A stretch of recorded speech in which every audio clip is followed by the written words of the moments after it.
for your senior cheerleaders. Gail Renee Baptiste.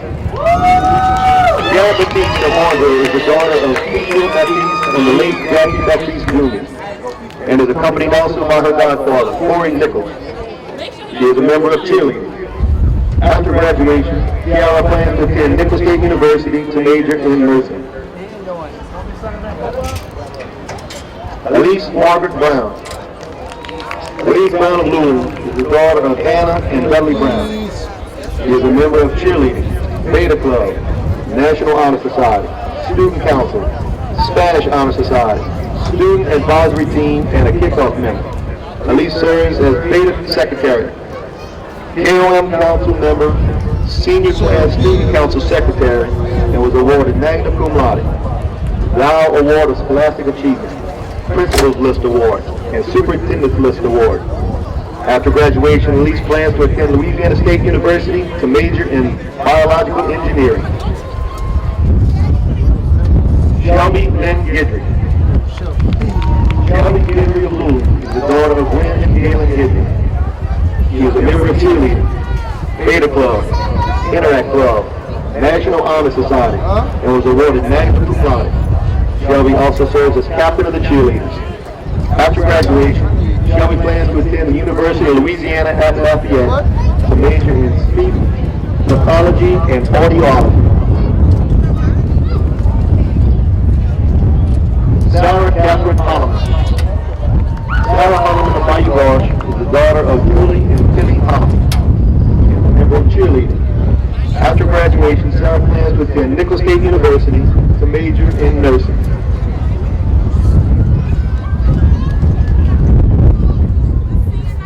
Sarah Elizabeth Landry. Sarah Landry of Louisville is the daughter of Mindy and James Landry. She is a member of cheerleading, Beta Club, National Honor Society, and Spanish Honor Society. Sarah also serves as the kickoff member, co-captain of cheerleading, KOM council member, and was awarded Magna Cum Laude and the Dow Award of Scholastic Achievement. After graduation, Sarah plans to attend Louisiana State University to major in accounting and business. Emma Grace Lorio. Emma Lorio of Louisville is the daughter of Tricia and Dwayne Lorio. She is a member of cheerleading and was awarded cum laude. After graduation, Emma plans to attend Delgado Community College to major in hotel and restaurant tourism.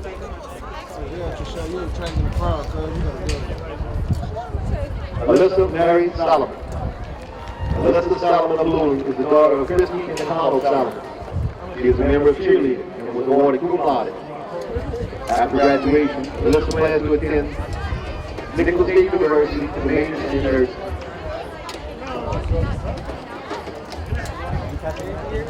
Destiny Janae Sandoff Millsap. Destiny Sandoff Millsap of Bookie is the daughter of Andrea Dorsey and Terry Millsap. She is a member of cheerleading, Spanish Honor Society, and was awarded Magna Cum Laude. After graduation, Destiny plans to attend University of Louisiana at Lafayette to major in nursing. Bailey Alexis Zerang. Bailey Zerang Lulin is the daughter of Kimberly Zerang. She is a member of cheerleading, Beta Club, and was awarded Magna Cum Laude. After graduation, Bailey plans to attend Louisiana State University to major in nursing. Ladies and gentlemen, how about a big round of applause? Congratulations, seniors, on your achievements for the past 4 years. Thank you.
It never was funny.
Hello and welcome to On the Prowl. I'm your host, Jacob Vickner.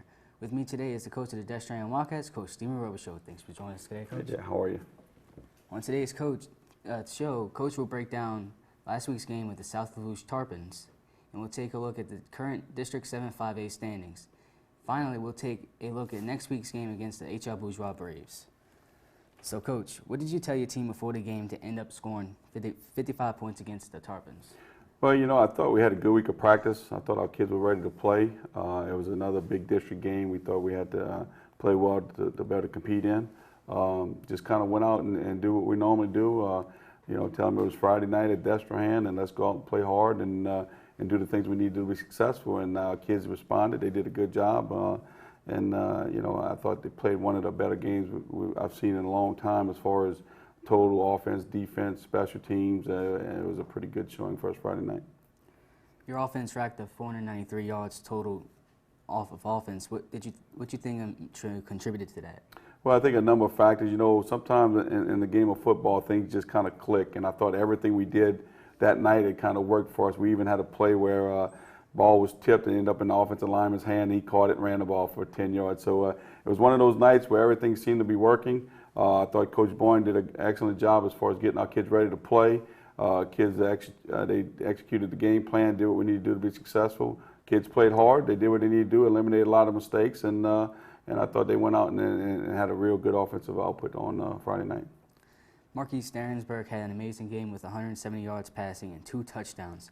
Do you think he's becoming more comfortable with every week that goes by? I think so. I think he's getting better. He's getting every week is another week for him to get that much more experience. I thought he did a phenomenal job Friday night, and it was what Central Lafourche was trying to take away. They were trying to take away Will Matthews and Kurt Merritt running the football, and obviously it let Marquise open to run the ball, and he did that, and he heard him running the ball, and then he hit some big passes also. So that was by far his best complete game. I thought he did a tremendous job, and as well as Cohen did. Cohen came in and played well. Cohen Grenier, and he was 7 for 7 and ran a touchdown. So both of them were real productive. They did a great job, and so if they can keep playing at that level, we got a chance to win a few football games.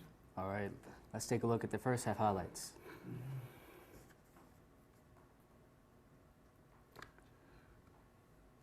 Marquise gives to Kurt. Guys doing a good job blocking downfield.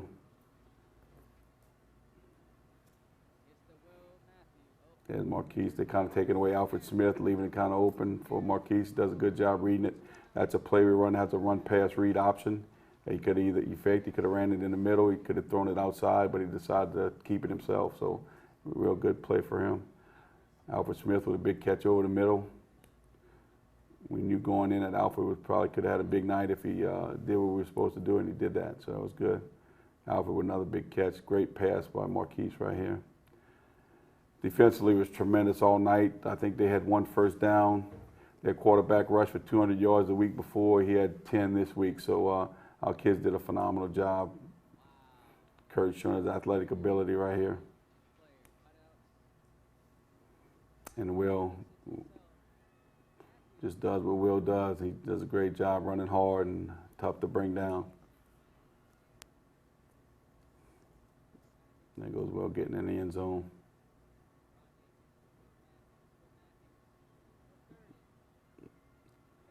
Just running hard, carrying guys with him. John Barrow, one of our senior receivers, did a good job, moved him at a tight end position, did a great job right there getting in the end zone.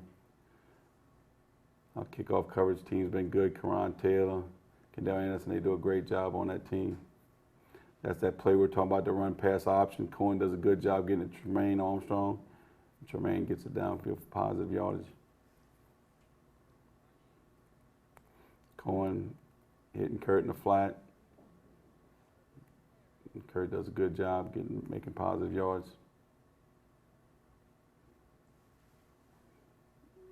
Cohen with a great job hitting John Williams over the middle.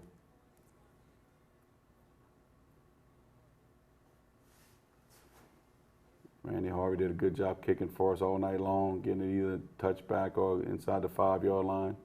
That's Kendall Anderson doing a good job on our kickoff coverage team.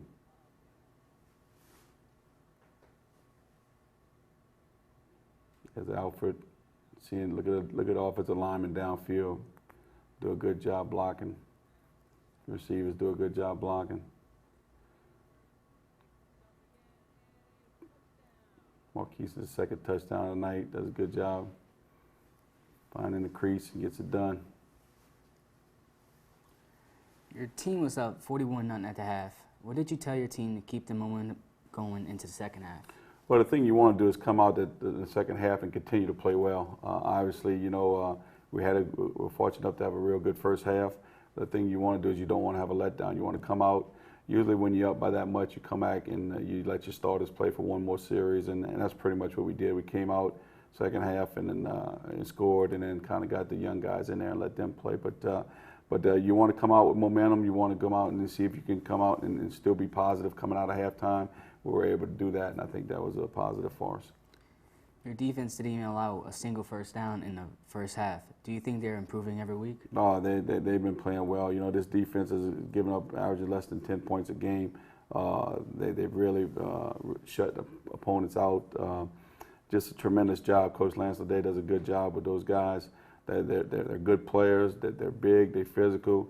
They run to the football. And Coach seems to have them in the right spots at the right time. And I tell you what, it's been a good combination for us. And we always talk about Destrehan's offense, but I tell you what, this year our defense is pretty good also. And like you said earlier, offensive linemen Lewis Kiefer came up with a big, amazing reception. How big has he, and not only him, and your entire offensive line had done this year? Well, you know, we're a senior offensive line, so I think that's a big plus for us. You know, all 5 of those guys are seniors. You know, Austin Abad is our center. You know, Elijah Dewey and Kyle Weems are both seniors at guards. And then you got Ryan Price and Lewis Kiefer, who've done nothing but great things for us for 2 years now. So those guys, they playing at a high level. They understand what we're trying to do.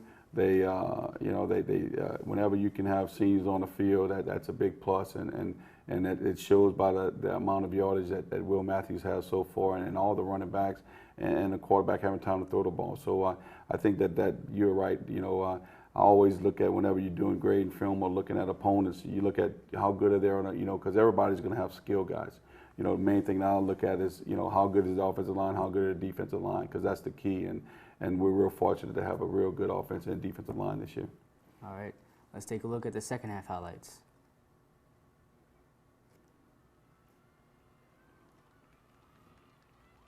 There's our homecoming queen. I tell you what, Mimi Wells she's a great person, and boy, I'm really excited to see her as a homecoming queen. Peyton Staub forcing the quarterback, rush the throw, and there's Brandon Scott with a big interception for us.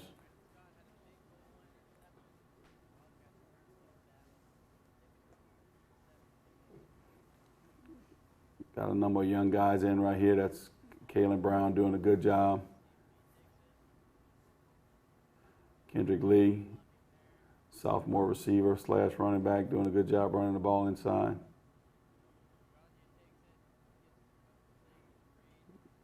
Cohen Grenier finishing up the scoring right here. Cohen's got getting a lot of playing time. He does a good job for us. Your team scored 2 touchdowns in the second half with Marquis Sternsberg and Cohen Grenier. Do you think they can be a powerful quarterback duo in the future? I think so. They're both sophomores. They both do a good job. They both practice equally hard. They both bring things to the table that are a little bit different. We like Cohen coming into the season. We didn't know who the starter was going to be. It was that close, and then we end up letting Marquise be the starter. But Cohen's a good player, and he continues to get better every week. And you know, he just gives us a great person to go to kind of give us a little bit different look. So you know, I'm really pleased at both of them right now, and if they can continue to get better, no telling what can happen.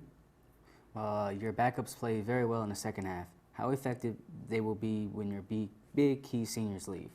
Well, I think it's real important. I think we saw that early this year where Marquise didn't get a lot of playing time last year because of the fact that we had a senior backup quarterback. But you see him getting better every week, and that just comes from experience. So if there's an opportunity for us to get our young kids some playing time on the varsity level, I think that's huge for us, and it's going to just help us get better every time we can do that. So. All right, thanks, Coach.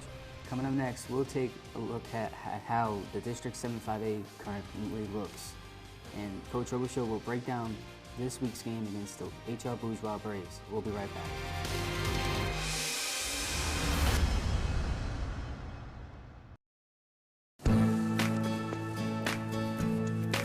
Annually, we serve 243,000 unique individuals from South Louisiana. We depend on our volunteers. They really are the lifeblood of our organization.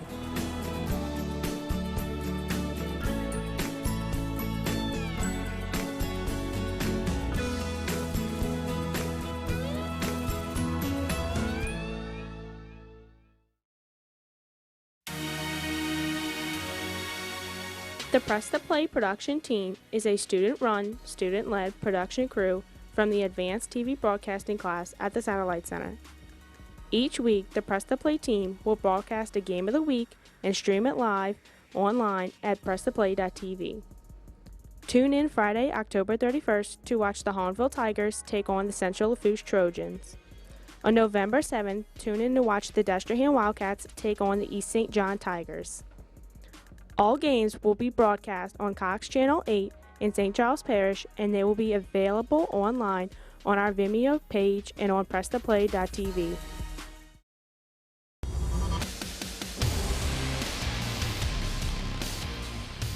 edition on the Prowl. I'm your host, Jacob Vigner. Before we get into next week's game against the H.L. Bourgeois Braves, let's take a look at this District 7 5A standings.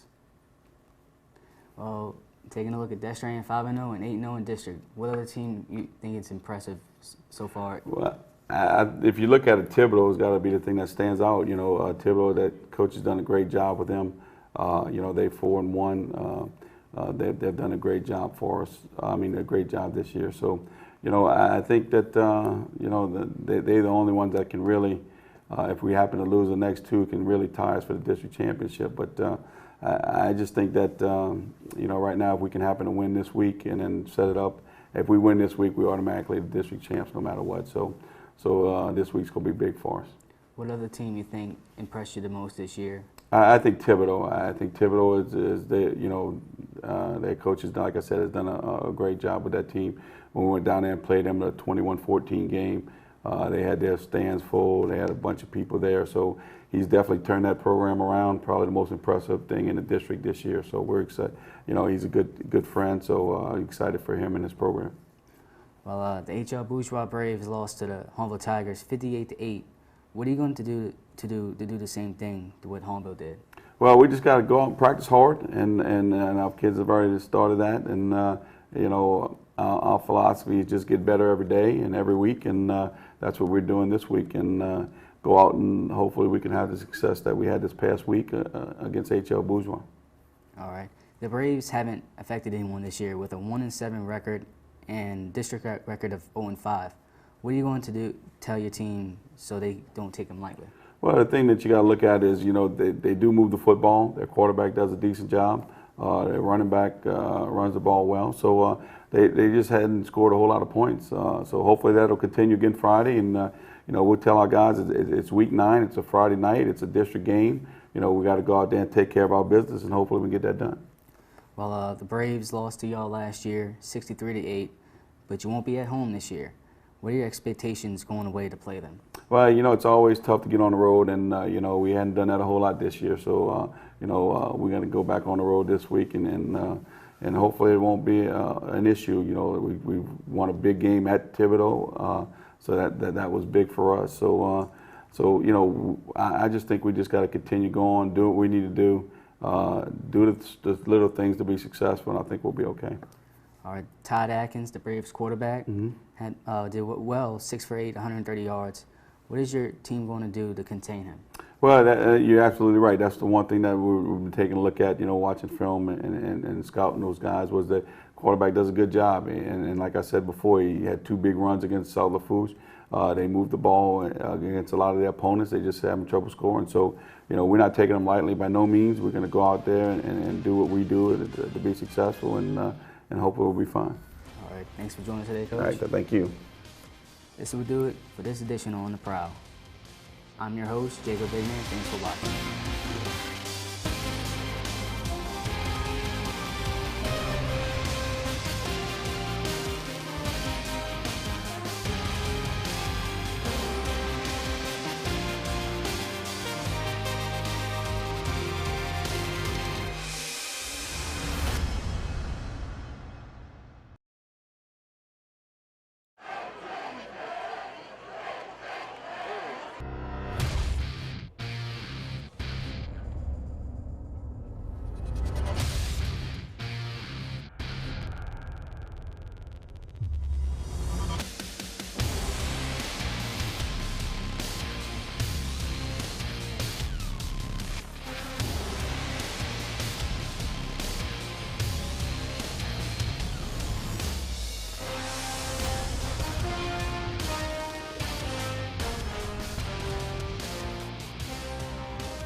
Hello and welcome to On the Prowl. I'm your host Joshua Perkins, and with me today is the coach of the Hahnville Tigers, Coach Nick Saltformaggio. Thanks for being here today, Coach. Thank you, Josh. Thanks for having me. On today's show, Coach will break down last week's game with the H.L. Bourgeois Braves, and we'll also take a look at the Press Play Productions Game of the Week schedule, and we'll take a look at Hahnville's next game against Central Lafourche, as well as the district standings for District 7 5A. So, Coach, big win Friday night. How'd your team pull it off? Well, we just practicing hard, kind of getting a little bit of momentum going in these last bunch of weeks. So we're getting healthy, we're getting happy, and just hope to keep it going, Josh. It was good. Any win's a good win. We'll take a look at the district standings later, but I'll say this right now. Y'all are 3-2 in district. What is the importance of that with 2 games left in the season?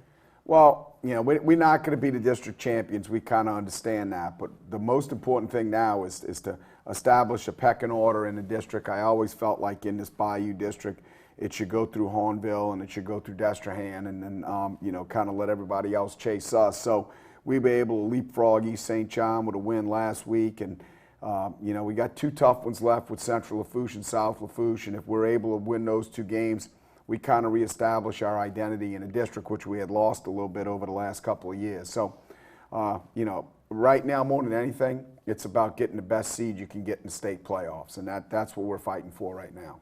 Well, against HL, both sides of the ball played extremely well. What side do you believe played a little bit better than the other? I thought we played very well defensively. We've played good defense the entire year. Our points allowed really don't show it, but we've had moments in the game defensively where we've needed to get stops, and we've gotten the stops we've needed to get.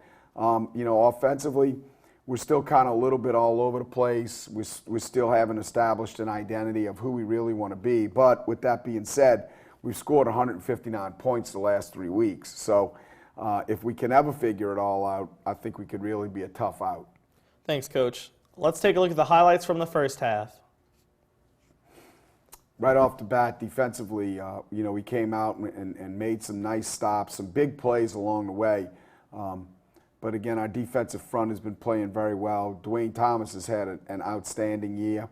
Obviously, the Perrin to Singleton connection has worked for us effectively as the year's gone on. The thing about us defensively is we're getting a little healthy. And if you can be healthy at the end of the year with some good players, that bodes well if you're able to make the state playoffs. We get our first touchdown of the game on a long ball from Austin to Brandon. This is an area that we've really improved in tremendously as our kick coverage team. Aaron Bourgeois, who's our kickoff guy and our punter, has really improved tremendously. He's getting the ball deep down the field, and obviously you can see it's set up a long field for H.L. Bourgeois, and Stephen Cloud's able to come in right there and get a safety for us on a intentional grounding play. And then we come right back, and Austin makes a nice play off the triple.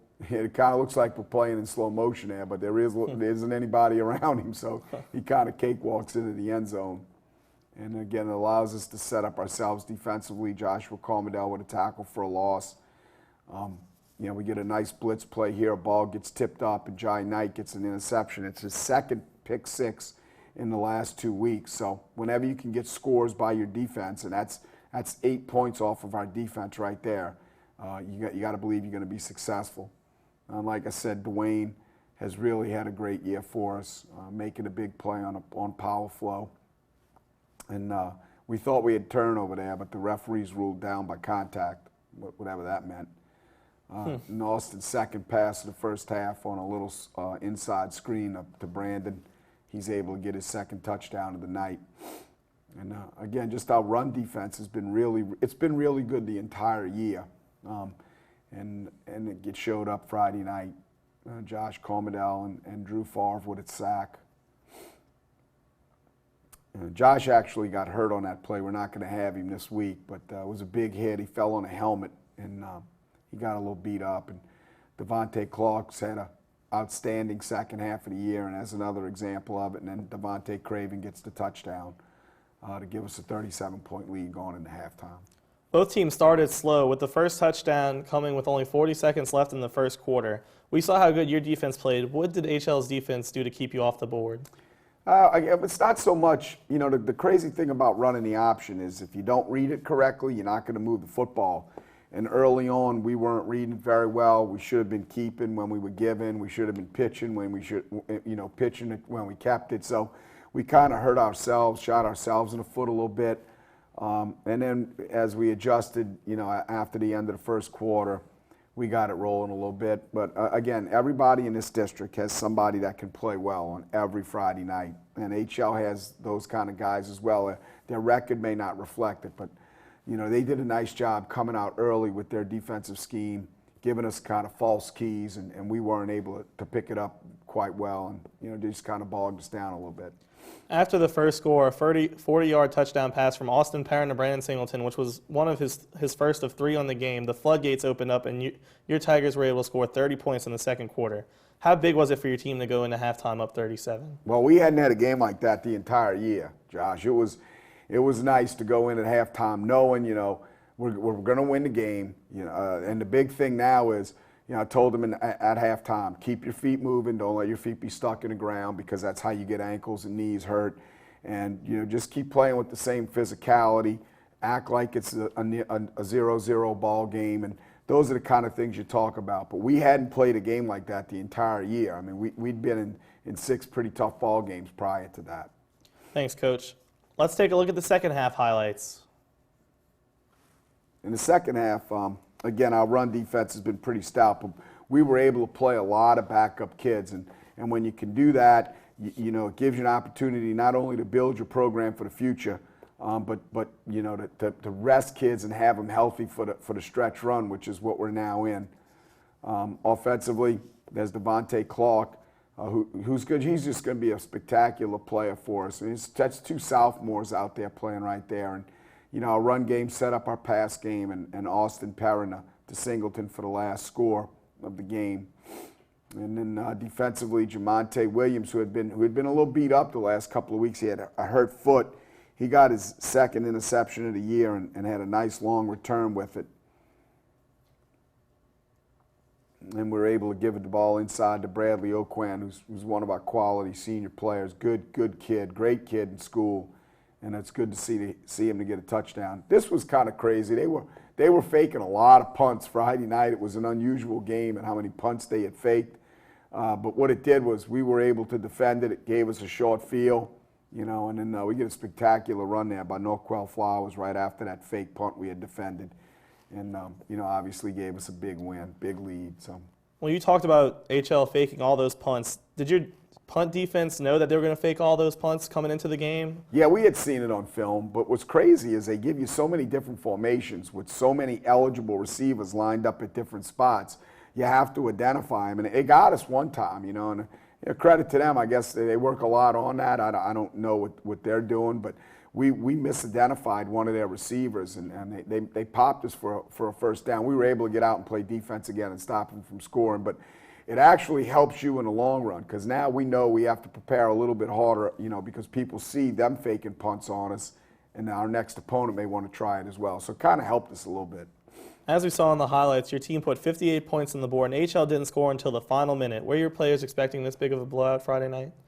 I don't think you can ever expect that kind of game. I mean, you hope to have 1 or 2 a year just because it allows you to play a lot of kids on Friday night and get them that experience. But, we've said it a bunch of times, and I'll say it again. Everybody in this district is going to have somebody that can make you have to be competitive for 48 minutes. And HL had a few. Their quarterback and their running back, number 3, those guys were tough kids. They played hard the entire night. So did we expect it? No. Are we glad it happened? Absolutely. Well, you said it in the first half highlights. Jedi Knight recorded his second pick 6 in as many weeks. How has he stepped into his role after suffering an injury early in the season? I think he's come a long way. He had a rough beginning of the year just because he played a lot of 7-on-7 passing league football during the summer with some travel teams, travel all-star teams, and they play one coverage. They play man under 2 deep, and we're not that kind of football team at all. We're predominantly a zone cover football team. So it was an adjustment to him, and then he got hurt. He had to overcome the injury, but obviously the last couple of weeks he has a high football IQ. He kind of understands the passing game as it's coming at him. He directs our coverages on the back end, so I expect big things from him as we go forward. Matt Boyer has been perfect on extra points in the last 3 weeks after a slow start of the season. What boosted his confidence in letting his kicks be more accurate this late in the season? I think, first of all, he's a 9th grader. So you expect a kid with talent that's young to get better. And he did. He's gotten better and better and better. He's made 23 consecutive extra points. But I think the way we're practicing it a little bit more, we've settled on him. He's our guy. He's going to be our guy for the next 4 years. I just think that the confidence comes through practice. And he's really had a great couple of weeks. I can't wait to try another field goal because he's just smashing the ball. And he's really done a great job for us. Thanks, Coach. Coming up next, Coach Salt will look ahead to Hahnville's next opponent, the Central Lafourche Trojans, and we'll get Coach to break down the District 7 5A standings. We'll be right back.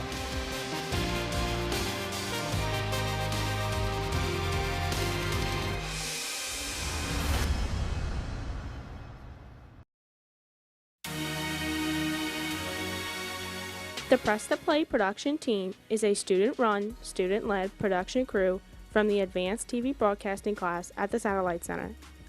Each week, the Press to Play team will broadcast a game of the week and stream it live online at presstoplay.tv. Tune in Friday, October 31st to watch the Hahnville Tigers take on the Central Lafourche Trojans. On November 7th, tune in to watch the Destrehan Wildcats take on the East St. John Tigers. All games will be broadcast on Cox Channel 8 in St. Charles Parish, and they will be available online on our Vimeo page and on presstoplay.tv. Wash away the color, wash away the pain. Leave me where I started, leave me born again. Like a child out in the rain. Wash it all away.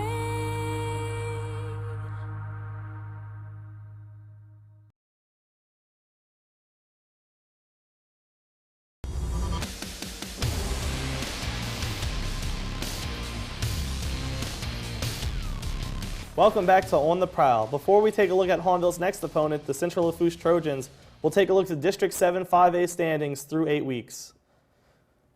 So you see Destrehan at the top, undefeated, Thibodaux second, and Hahnville's moved up to third after being fifth last week. How big is that for your team to be third in district? No, we just want to keep moving up. You know, again, like we said in the beginning of the program, we're not going to win a district championship. Destrehan's going to win that in all likelihood. If they win it this week, they are the district champions. And so, you know, it's all about playoff seeding. But again, for us in the long run, I just think if the district remains intact, because we're going to have a reclass year this year, so hopefully our district stays intact. I would like to think our district race will always either be the winner of the Destrehan-Hahnville game. And we're moving up in the standings, and you know, we want to climb as high as we can.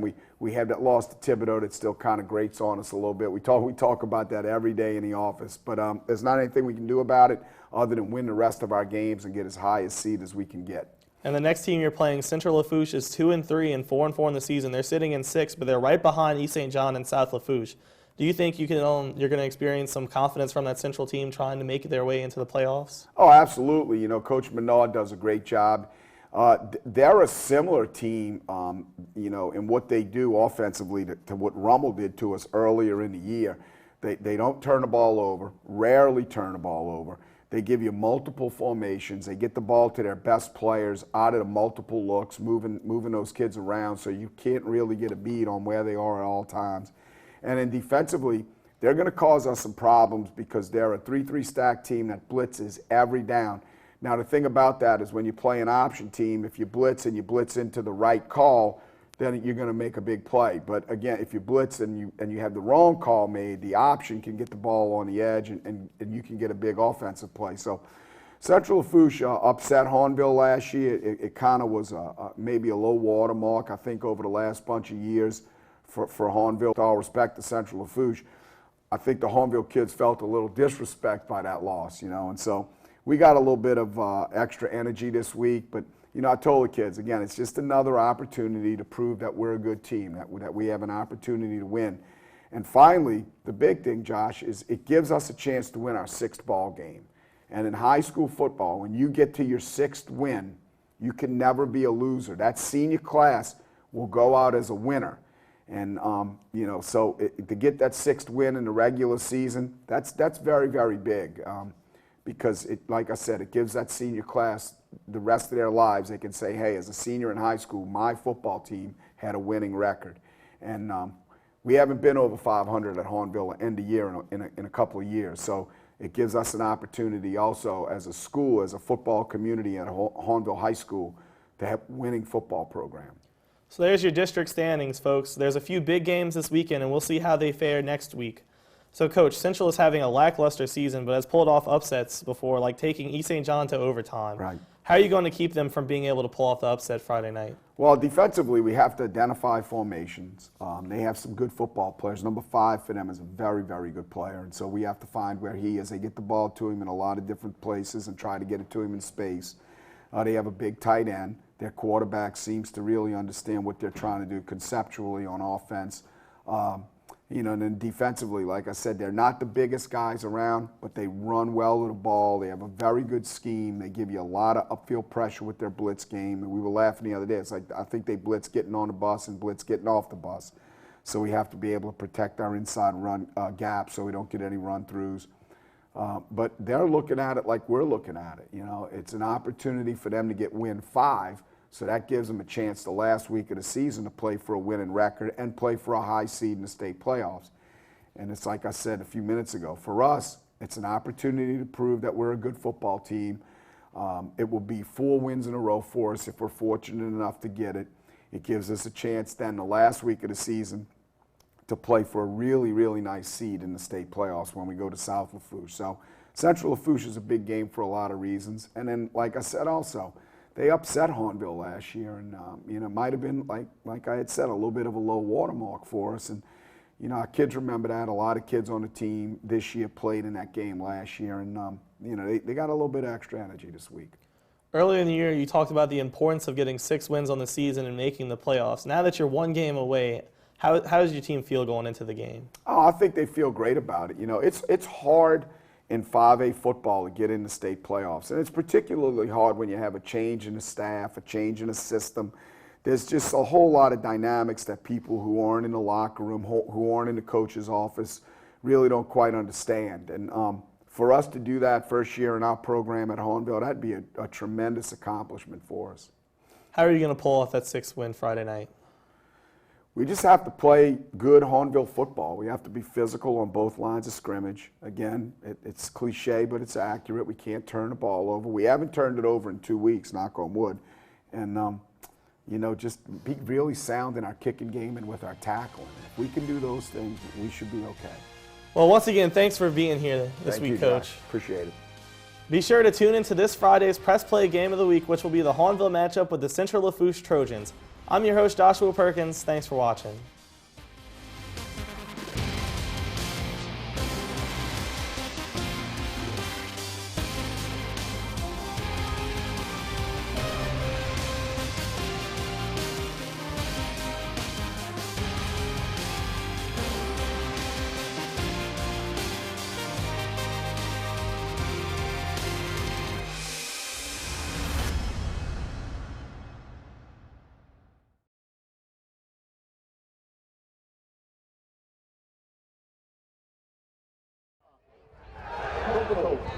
Flowers, Lady of the Wall. French Supermarket, number 4, under the down. Mark Food Mart. The Passage Foundation. Refreshment Solutions of Darko. St. Charles Training, Fast Lines of Blue. Sam's Club of Kent. Subway on Paul Bowers. Owner, Barry Davis. Winn-Dixie of Blue. And Zap for the Data Kit. Thank you for all the sponsors.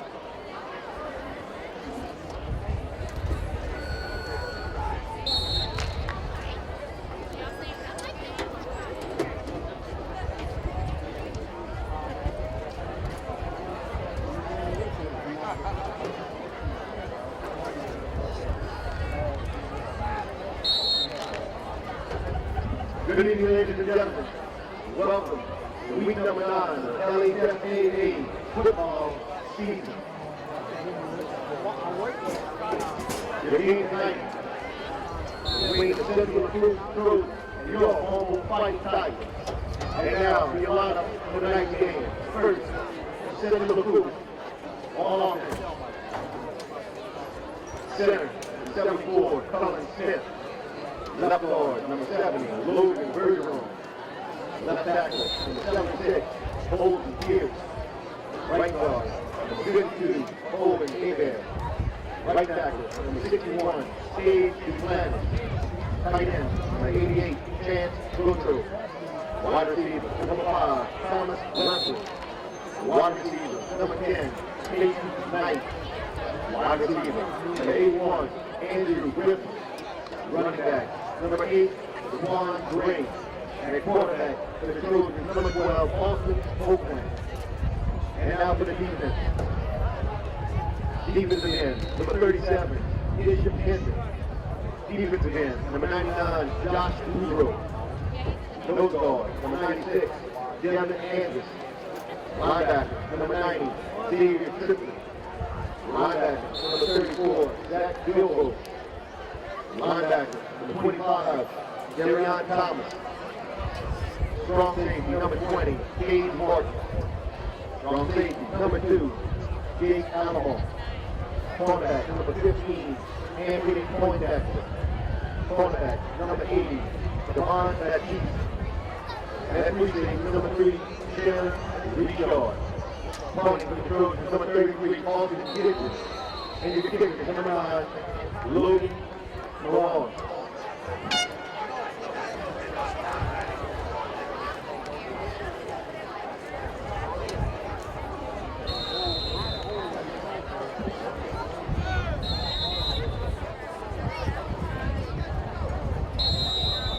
And now he's starting on for the Hahnville Fight Tigers. First on defense. Defensive line, number 96, Jacob Pocket. Defensive line, number 92, Frederick Brown. Defensive line, number 50, Josh Commodore.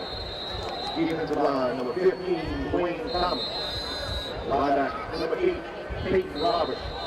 Linebacker, number 36, Chris Marshall. Linebacker, number 90, Stephen Cloud. Defensive back, number 41, Drew Favre. Defensive back, number 21, Eric Gilmore. Defensive back, number 20, Demonte Williams. And the defensive back, number 11, Jai Knight. And now for the offense for the Tigers. Offensive line, number 55, Michael Crichton. Offensive line, number 60, Landon Kendler. Offensive line, number 66, Drew Lawson. Offensive line, number 76, Drew Jones. Offensive line, number 79, Adrian Young. Split back, number 2, Devontae Clark. Wide receiver, number 1, Ricky Preston. Wide receiver, number 19, Brandon Singer. Split back, number 30, Devontae Creighton. Fullback, number 3, Bradley Oakland. And your quarterback, Hanville, number 4, Austin Terrell. Money for the Tigers, number 4, Austin Terrell. And your kicker, number 12, Matthew Boyd.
Hahnville fans, the Tigers are ready. Are you ready?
And here are your Fighting Tigers.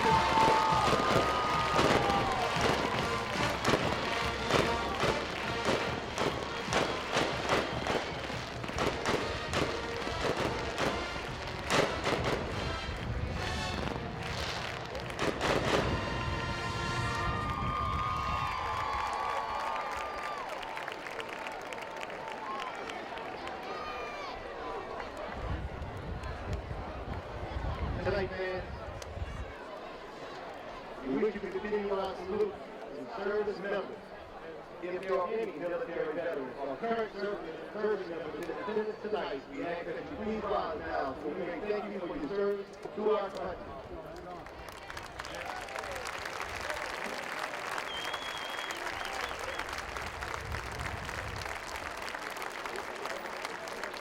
Thank you, veterans. All please stand.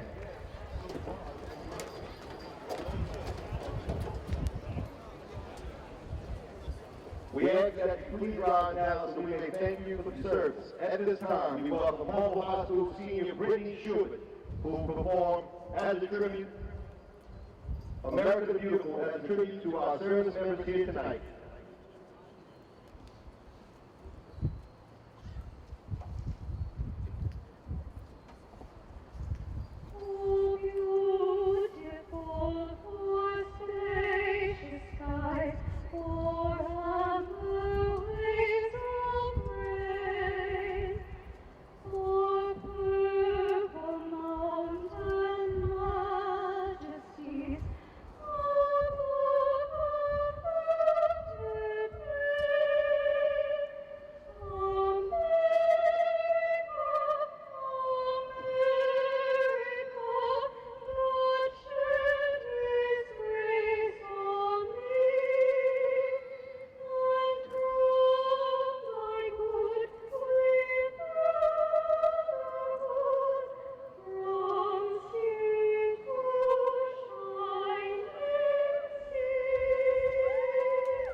As a reflection, sir, who was made up by the Fellowship of Christian Athletes formed at the center of the field, we now welcome FCA member Victoria Corley to lead us in a moment of prayer and reflection prior to tonight's game.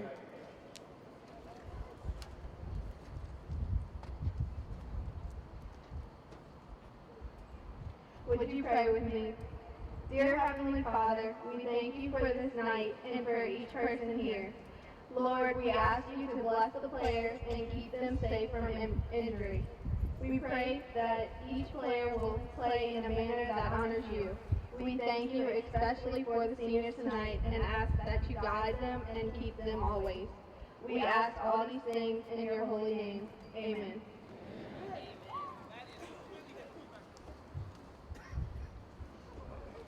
Ladies and gentlemen, your color guard for the night is presented by Hahnville High Junior All-15 LA 933. The commander for the night's color guard is Cadet Airman Alex Dines. The state flag is held by Cadet Pet Sergeant Parker Watson. The American Guard is Cadet Staff Sergeant John Dufresne. And the state guard is Cadet Senior Airman Christopher Wiggins.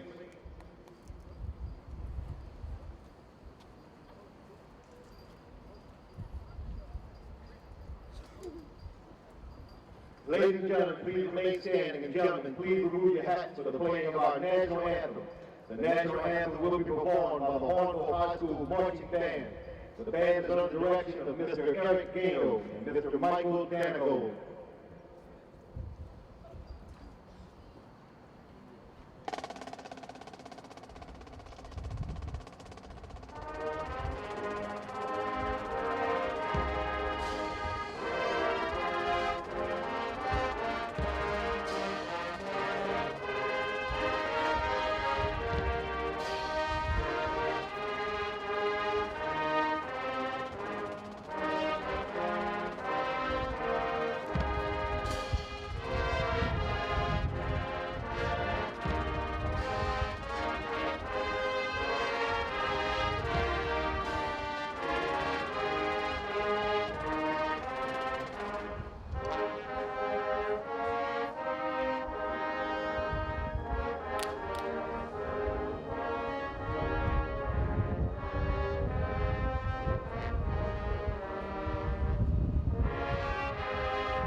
And we're live at the district matchup between Central Lafourche and Hahnville. We're about to bring you out to the coin toss.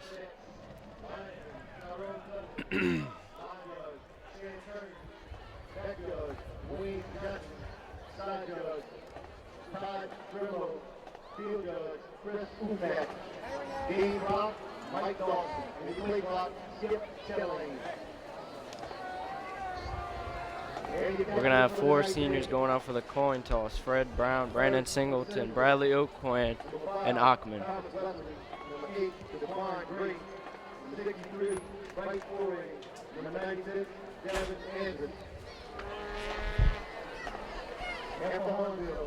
Number 38, Brandon Allen. Number 92, Frederick Brown. Number 19, Brandon Singleton. And number 3, Bradley Oakwan.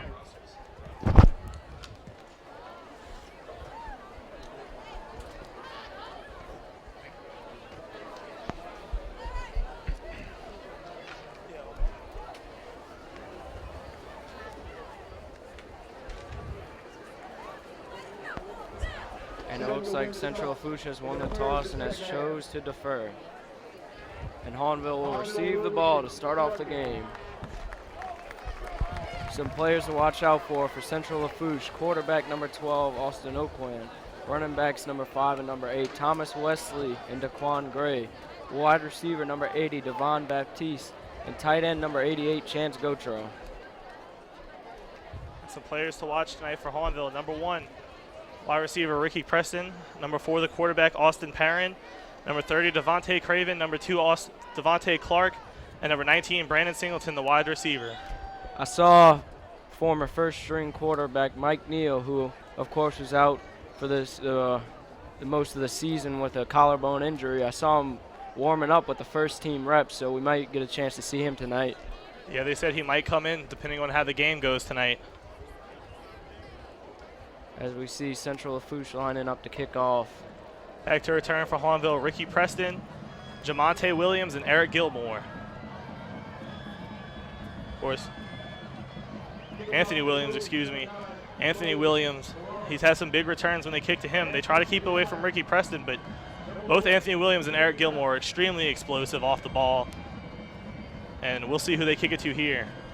Beautiful. It's basically a pick your poison thing for Central Lafourche tonight. Beautiful night tonight. Nice temperature, a great Halloween night, and let's kick it off.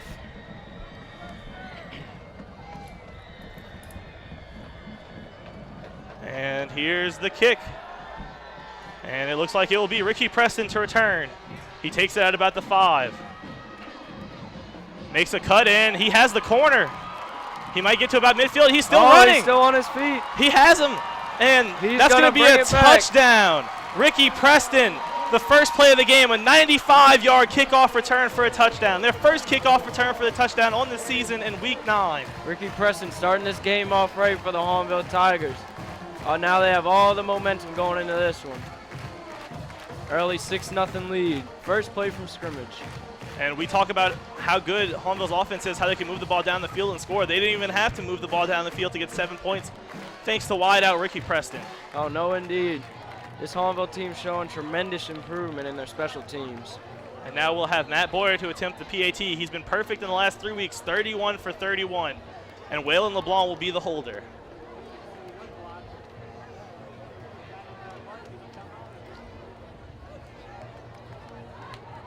And snap is good, hold is good, kick is true, and it is 7. And oh, there's a flag. We'll have to see what the flag is on. The extra point is pending right now. By the look at the referees, it looks like they're going to have to try this one again.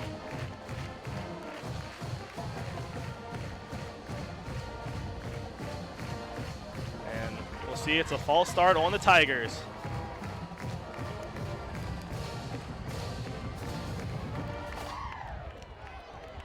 And they will, I believe, re-kick. And we will see what Matt Boyer could do a little farther away this time. Little confusion on the field here with the Central Lafourche coaches.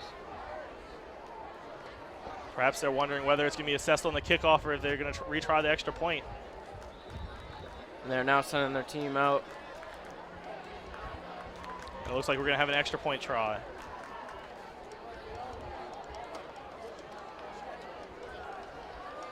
Seems to be a lot of confusion on this play. Of course, after a big return, everyone's kind of confused, especially the Central Lafourche coaches.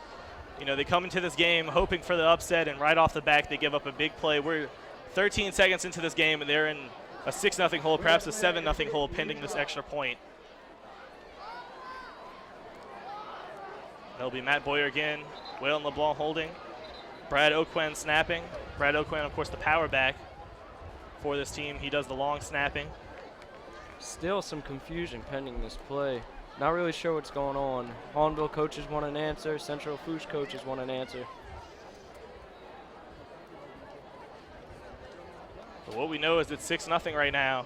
Oh, let's keep giving credit to Ricky Preston. That was a beautiful return. Just hit the edge and showed off his true speed. But you know, the beauty of the return is the fact that he stayed on the edge the whole time, which means the blocking was perfectly on point the whole play. That's what really made the play, and the Ricky Preston speed kind of blew it up around midfield, and he was able to get it as we'll see the extra point now. Snap is good, hold is good, kick is right down the center again. Yeah, Boyer not affected by those couple yards. And now he's 32 of 32 in the last 4 games, as with 11:47 left in the first quarter. Hahnville gets an early lead via a 95-yard kickoff return for a touchdown by Ricky Preston. Central Lafourche is going to have to fight their way back into this one.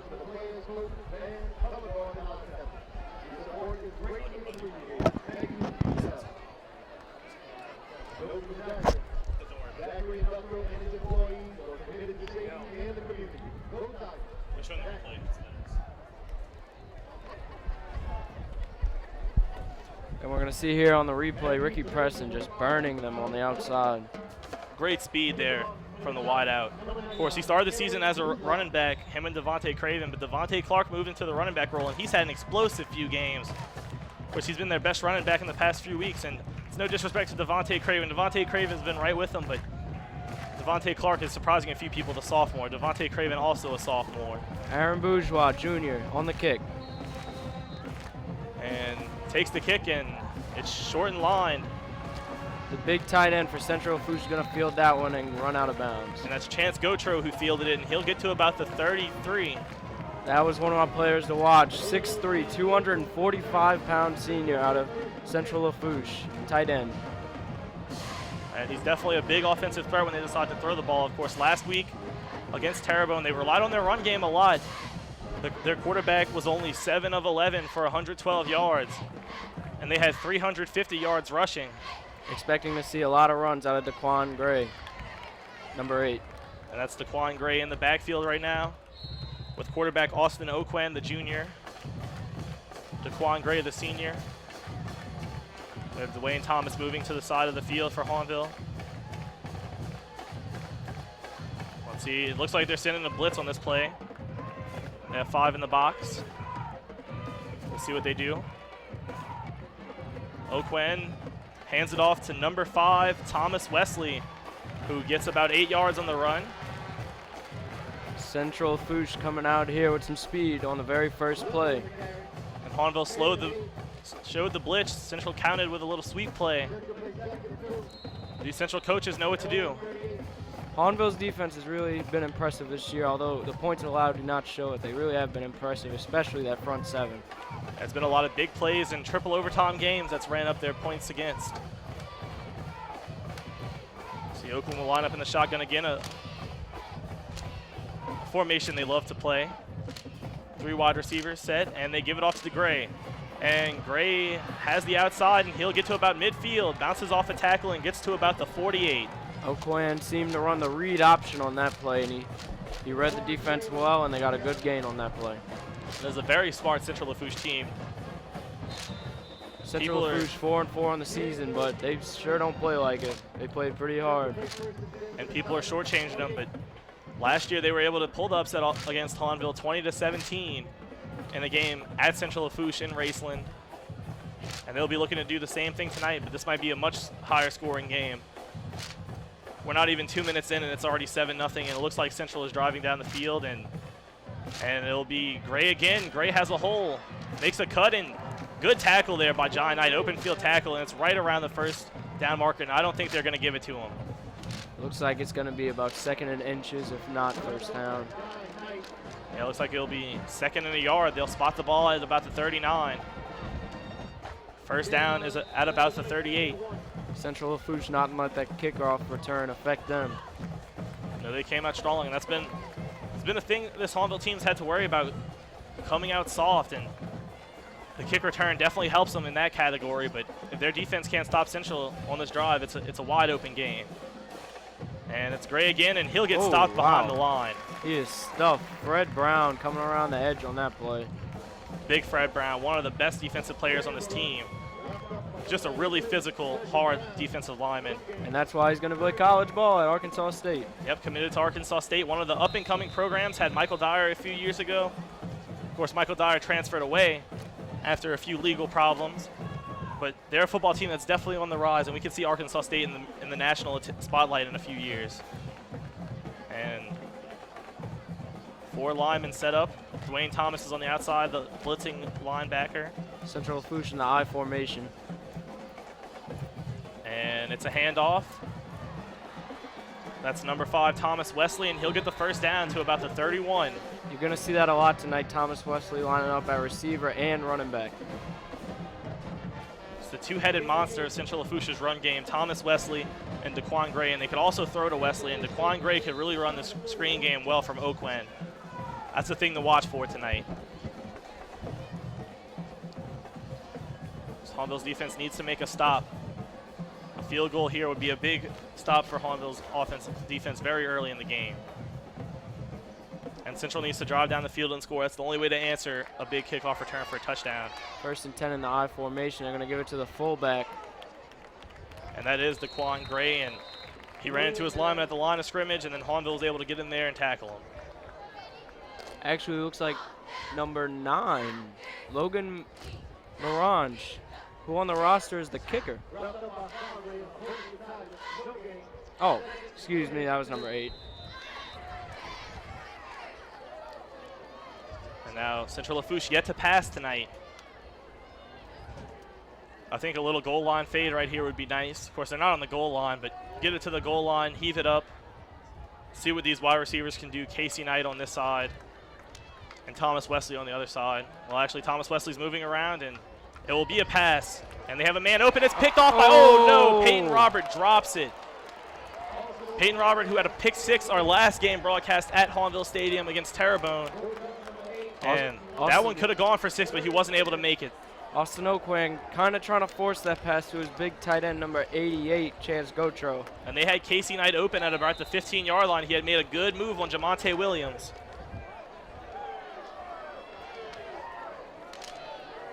Now 3rd and 10, a definite passing down here. We'll see what Oakland does. 3 wide receivers wide, and Wesley looked like he was going to move a little, and he doesn't. Central getting a new play in, and now they'll be in the shotgun. 5 seconds left on the play clock. They get it off, and they hand it to Gray, who loses it. Drew Favre recovers the fumble. Hahnville falls on top of the fumble, and man, the momentum just seems to be in Hahnville's favor tonight. And of course, Ricky Preston, the senior, getting the kickoff return for a touchdown on a big play, and Drew Favre, the senior, on senior night, getting the fumble recovery on Central Lafourche's first drive, and now we'll get a look at Hahnville's offense with Austin Perrin at quarterback. Perhaps a little miscommunication as we see the replay. No, it was just a bad handoff. Not sure if they were trying a read option or what. We've seen Hahnville do that a few times this year, but with Austin Perrin in his first few games, but they've been a lot better at it. As we see Austin Perrin get the play, they do this a lot. They line up, look at the defense, and then get the play from the sideline. And I'm not sure if the coach knew they were getting the play in. About 5 seconds left.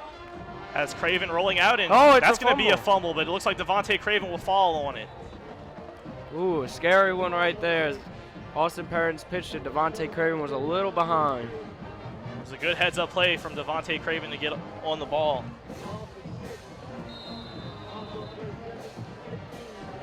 It's number 20 on Central, Cade Martin, was trying to get it. But Devontae Craven, big heads-up play to be able to get it, and that could really save this drive. If they turn this into points, Devontae Craven's the main man for making that play. Yeah, Hahnville just needs to brush that off the shoulders and keep on playing. And now Devontae Craven lined up at receiver. They'll look to pass it. Brandon Singleton cuts back. Austin Parent throws it, and it's caught by Brandon Singleton. He's short of the first down marker, though. Right on the money, Austin Parent threw that one. And he waited till the last second. He was almost out of bounds when he threw that ball. And one of the big things he's been able to do as we look at the replay, one of the big things he's able to do is get it in tight windows. Of course, going above a receiver on that play, above a corner to get it to his receiver. She really couldn't see it on the replay, but there's an on-the-money throw from Austin Parent and a great catch by Brandon Singleton. Brandon Singleton almost looked like he was triple covered on that play and still got it in the money. Also, they took Brandon Singleton out on this play. Ricky Preston, the lone receiver, and on miscommunication there, and it's another fumble, but it looked like Landon Kindler fell on it. Central Lafourche pleads their case. And we'll see what the refs say. If it's Central Hahnville ball, it's a Lafourche. first down. If it's Central's ball, it's a first down at the 41. Central Lafourche was so confident they had the ball, their whole offense started running on the field. And it looks like Landon Kindler did fall on another big heads-up play from Landon Kindler on a miscommunication. And that'll be a first down for Hahnville. Good heads-up play by the center, Landon Kindler.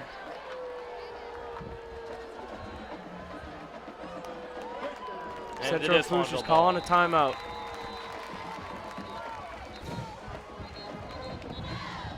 And we have a timeout Central with 6:47 left. Hahnville getting a little lucky on some fumble recoveries. Their defense able to recover one, and they've had two recovered on offense. I know playing football in the colder air perhaps makes the ball a little slick. Perhaps the cause of some of these fumbles, a couple of miscommunications, but some of these plays just seems that the ball is getting a little slick in the cold air. And with 6:47 left in the first quarter, Hahnville 7, Central nothing.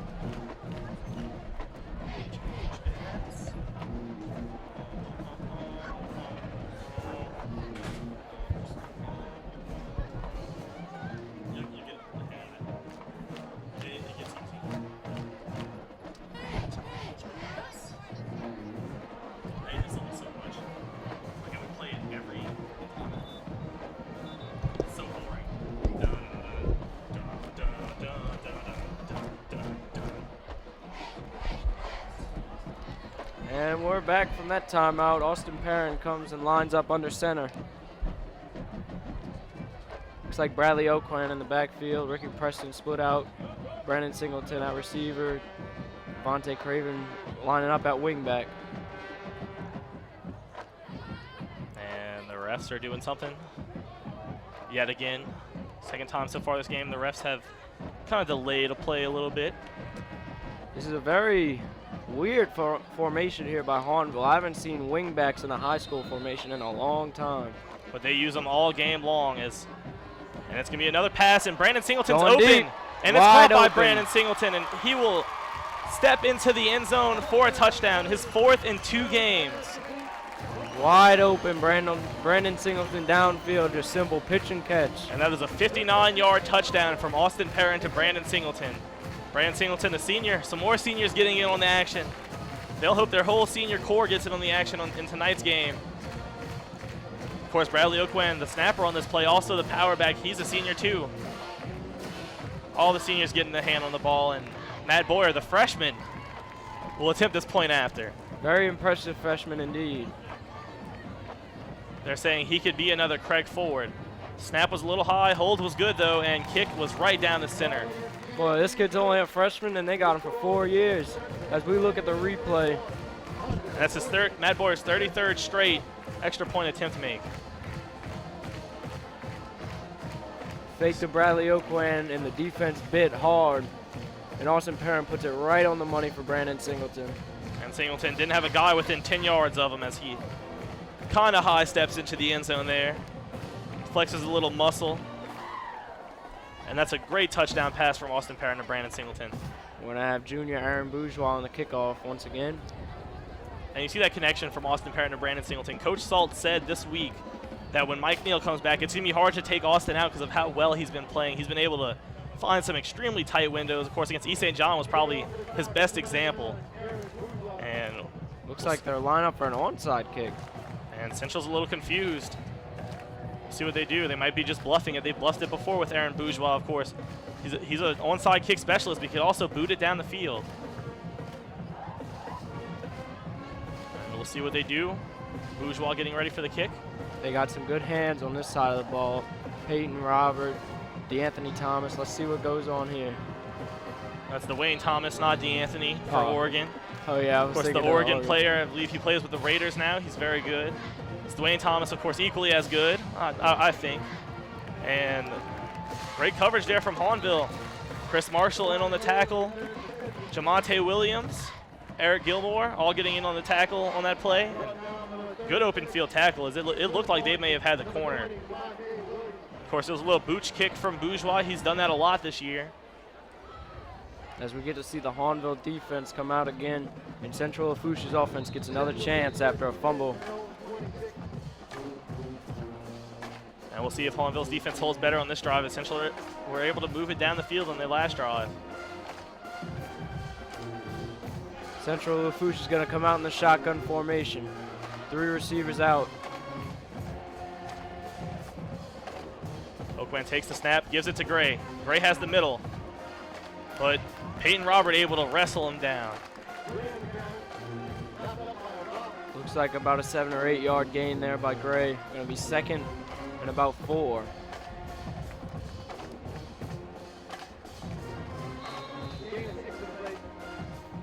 And they're getting the play in. Oakland and Gray. It looks like Gray was getting the play in, or maybe there's a little problem with his face mask. Can't tell. And Oakland, it looks like he'll line up in the shotgun on this play, and he will.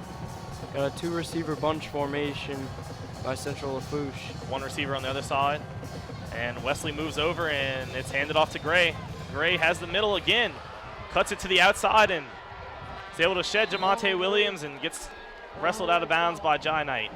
Looks like that same play they ran last drive that got him a good gain. Play seems to be working out for him. It looks like a read option that Oakland does. And they're back in Hahnville territory. We're seeing a similar Central Lafourche offense as last drive, driving down the field. Let's see if they could do this without the fumble.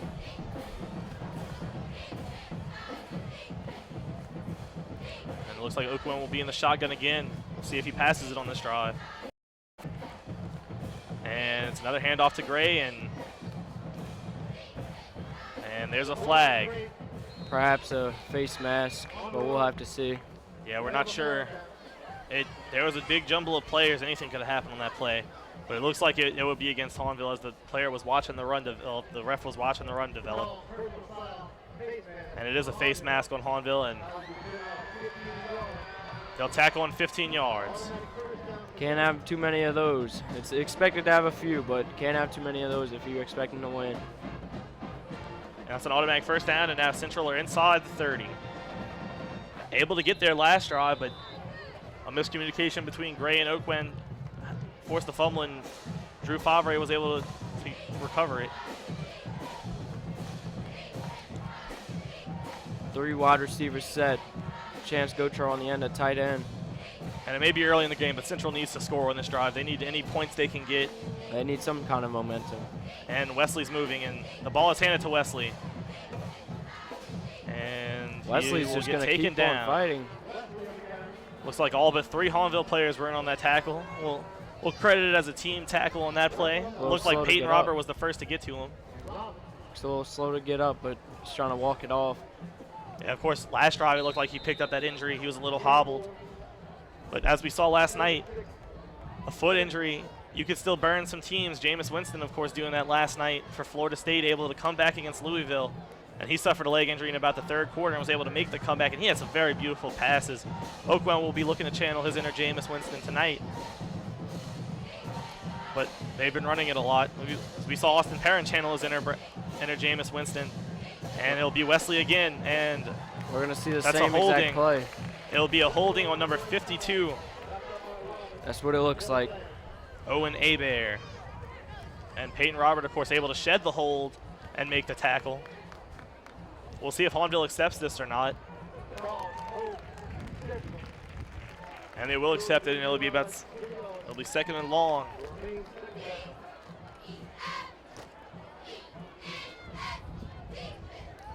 Central Lafourche coach seemed to be a bit heated over there.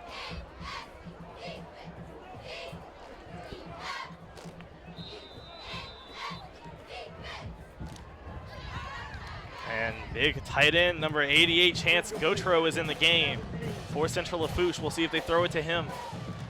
We saw them use him a lot against Destrehan. Being pretty quiet this game. And of course, the only time they threw it to Gautreau. Peyton Robert dropped what could have been a pick six.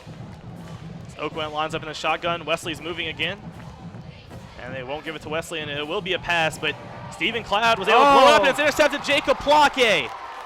Plaque with a great heads-up play right there. And Austin Oquan looks very hurt at about midfield.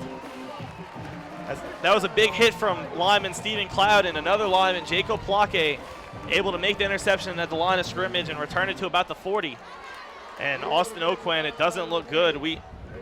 We're praying for Austin Oquan right now, as it's a big hit. You could watch it on here.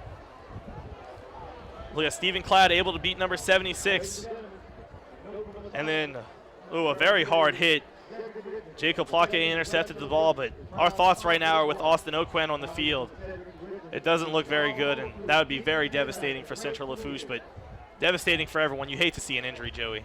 Oh, yeah, I definitely agree with that. He's sitting up right now, which is a good sign. Very strong part of the Central Lafourche offense, and a very good leader for this team, and you don't want to see that go out. You don't want to see anyone go out, but I'm sure Central does not want to see their starting quarterback go down. And he's walking off the field on his own power, but he definitely looks a little shaken up. He might have just had his bell rung a little bit. Yeah, Stephen Cloud's a big hitter. We hope he can make it back in this game. As we get to see this Hahnville powerhouse offense once again. We'll see if they take another shot. I think they should take a shot the first play right now. Maybe Ricky Preston, maybe Brandon Singleton. I believe the passing game of the Hahnville Tigers has very, very much come a long way from the beginning of the season with the weapons they have with Brandon Singleton, Ricky Preston. I mean, I think, in my opinion, they could throw the ball and be very successful. And Ricky Preston's not in the game. Dylan Crockett, the backup quarterback, is on the line on this play. Very odd from Coach Saul Formaggio, and it'll be handed off to Devontae Clark, trying to find the corner. He gets there, and will get taken down at about the 38. Definitely made something out of nothing there, as he was almost wrapped up in the backfield and made about a 2 or 3 yard gain. And the player on the tackle, number 3, Chandler Richard for Central. As Josh said, you saw the backup quarterback line up at tight end. I mean, Coach Saul is throwing some crazy formations in this game. And really, he's the third string quarterback, but he's Austin Perrin's backup right now, as we're still waiting for Mike Neal to come back. The way the score line looks right now, though, we might see Mike Neal back in this game as Devontae Craven's running out, and it will be a pass as it's to Brandon Singleton. Brandon Singleton catches it, and he'll have a first down. Boy, Austin Perrin has just been red hot tonight, hitting every throw on the money. Oh, the windows he can create are amazing. He likes to throw it on a roll. He doesn't like to sit back in the pocket, but he can do it both.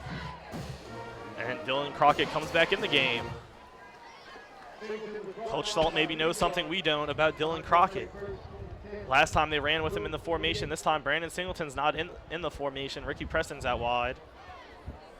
When we look back for the play call, of course, you see the double wing back formation. Craven and Clark in the backfield. Craven rolls out, and Perrin will keep it. Perrin makes a move and stays on his feet. Michael Dyer did on that play and will get wrestled out of bounds. Perrin showing off his moves on that play, and a lot of players try to be fancy and dance around and not gain any yards, but he sure broke a few tackles and gained some yards as we watched the replay. Yeah, he did the opposite of Reggie Bush on that play. He actually made a few yards dancing around. We look at it, see if his knee went down. I don't think it did, and it clearly didn't. Michael Dyer plays. Central Lafourche, though. Boy, for a little guy, he sure can run. Hard to bring down. And Isham Herdon on the tackle. Great heads-up play, as a lot of defenders would have thought that he was down and they would have given up. But Central's defense looked like they stayed composed. And now they have 3 wide receivers out in this formation. We're going to have big Drew Dunn in the backfield. And it's a little screen to Devontae Craven. That could have been blown up big, but Craven will take it. Craven get in the corner as there's a flag. Craven will score, but there's a flag on the play. Another flag comes in. That's 2 flags on the play. We had a flag right as the play was happening and a flag after the play, so we're just going to have to see what happens on this one. Yeah, we'll have to see who it goes on. As I believe one of the penalties is going to be on Hahnville. Not sure about the second. Hahnville's offense seems to be staying on the field. We'll just have to see. As the referees conference in the middle of the field. And you're looking at Whitehead right there. And it's a block in the back on Hahnville. After the play, we're going to have a personal foul on Hahnville. Also on Hahnville. Wow. That hurts. And they'll move back a lot. 2nd and a mile for Hahnville, but by the way their offense is playing, this probably isn't a problem here, Josh. Yeah, they did have a 59-yard touchdown on their first drive.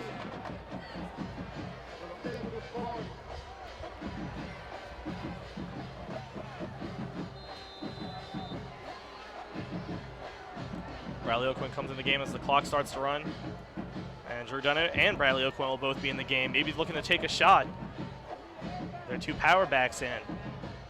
They're 2 very explosive power backs. Me and John Benton alluded to them as bowling balls. Oh, yes, indeed. And Perrin in the shotgun. Not a familiar formation. Throws it in. It's picked off. From the get-go, it didn't look like the best throw, and it'll be picked off. That's number 3, Chandler Richard on the pick. And he just stepped in front of that pass. Not much you can do about it, but there is a flag down. And it's going to be a personal foul on number 20, Cade Martin. Maybe took a shot on the quarterback, Austin Perrin, on that one after the play. Had a little extracurricular activity on that one. As we're going to watch the replay on this one.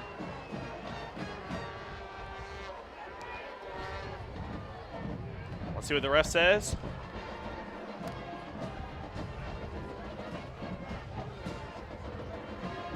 Personal foul on Central, on number 20, Cade Martin. And that'll move Central out of Hahnville territory. And now we're going to look at the replay. And from the get-go, Ricky Preston didn't look like he knew what he was doing. Austin Perrin just trying to make something happen. Perhaps should have taken it and ran, as he had space on that side. Of course, Drew Dunn making the tackle to keep them from getting too far down the field. And then the personal foul you can see in the corner of the screen. Minute and 33 seconds left in this first quarter. Central needs to score on this drive if they want to get any kind of momentum. As Oakland lines up in the shotgun, it's good to see him back in the game. And Oakland hands it off to Gray. Gray gets about 1 yard on the play. Good play there by the Hahnville front 7. A little extracurricular on these plays here. Maybe a little tension building between Central and Hahnville. And people only 30 minutes, not 30 minutes, my bad. People that live about 15 minutes away from here can go to Central, of course, and to Zalman's, where DeZalman splits, and these people know each other. And Oakland will be in the shotgun. Gray is his back, and 24 moving across, and they hand it to Gray. Gray will get about another yard. Hahnville defense really playing really disciplined football right now. It's always good when you can stop the run of a run-based offense. And the player you saw moving across the field, number 24, that is Dedrick Kangalasi. Kid's got some speed, I'll tell you what. Yeah, he's very fast. And we don't know if Thomas Wesley is out of the game or not. He looked like he picked up an injury earlier, and he hasn't been on this drive, and he's been almost in every play for the Central team up to this point. Oakland still in the shotgun with Gray.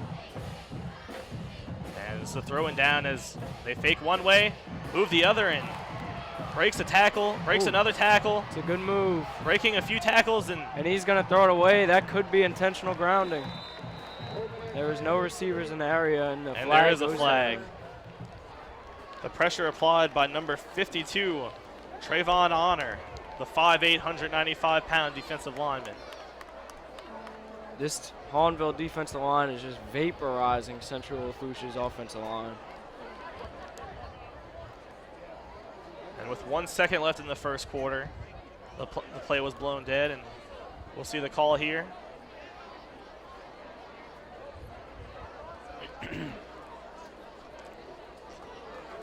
And it'll be intentional grounding on number 12, Austin Oquan.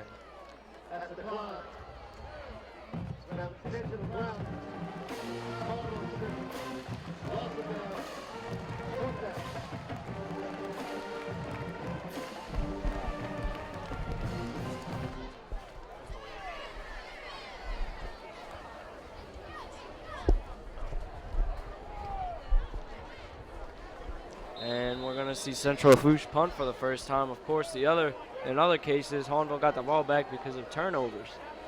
And their punter, number 33, listed here as Austin Guidry, an outside linebacker and a middle linebacker, the sophomore. And Singleton will be back deep to return. He had Hahnville's only other return for a touchdown against Rummel, a punt return for a touchdown before today, where Ricky President, and it was almost blocked. And it's kicked short, and Brandon Singleton is able to catch it at about the 35. And that's where Hahnville's explosive offense will start their next drive as the time expires for the first quarter. And we are at the score. Tigers 14, Central Lafourche Trojans nothing. And we'll take you back in quarter action. We'll be right back.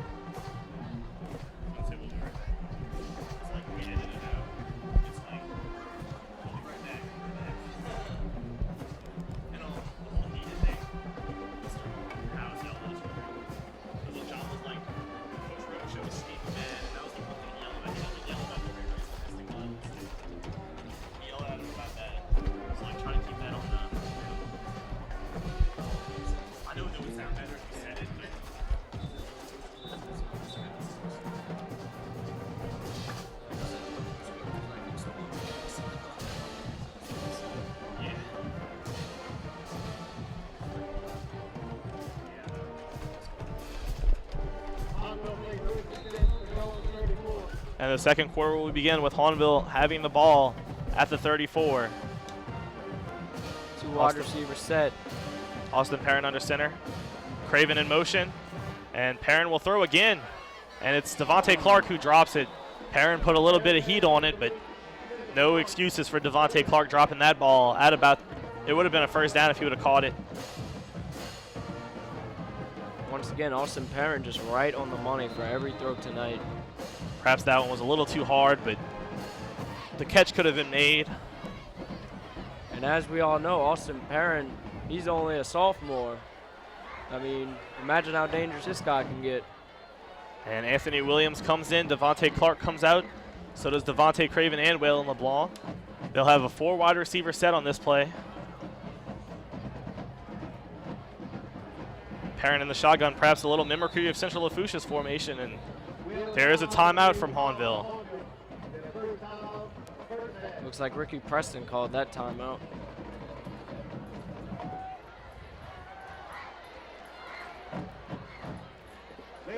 And with 11:56 left in the second quarter, Hahnville 14, Central nothing.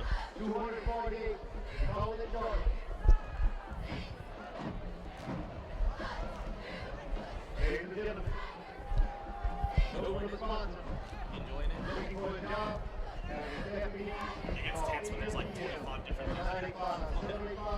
interception. The guy who intercepted fumbles it, and I was traveling for days. I thought that would be the hardest thing. That's actually easy. Oh my God, Central has a number 8-0. His grade is 7th. I guess he's a 7th grader.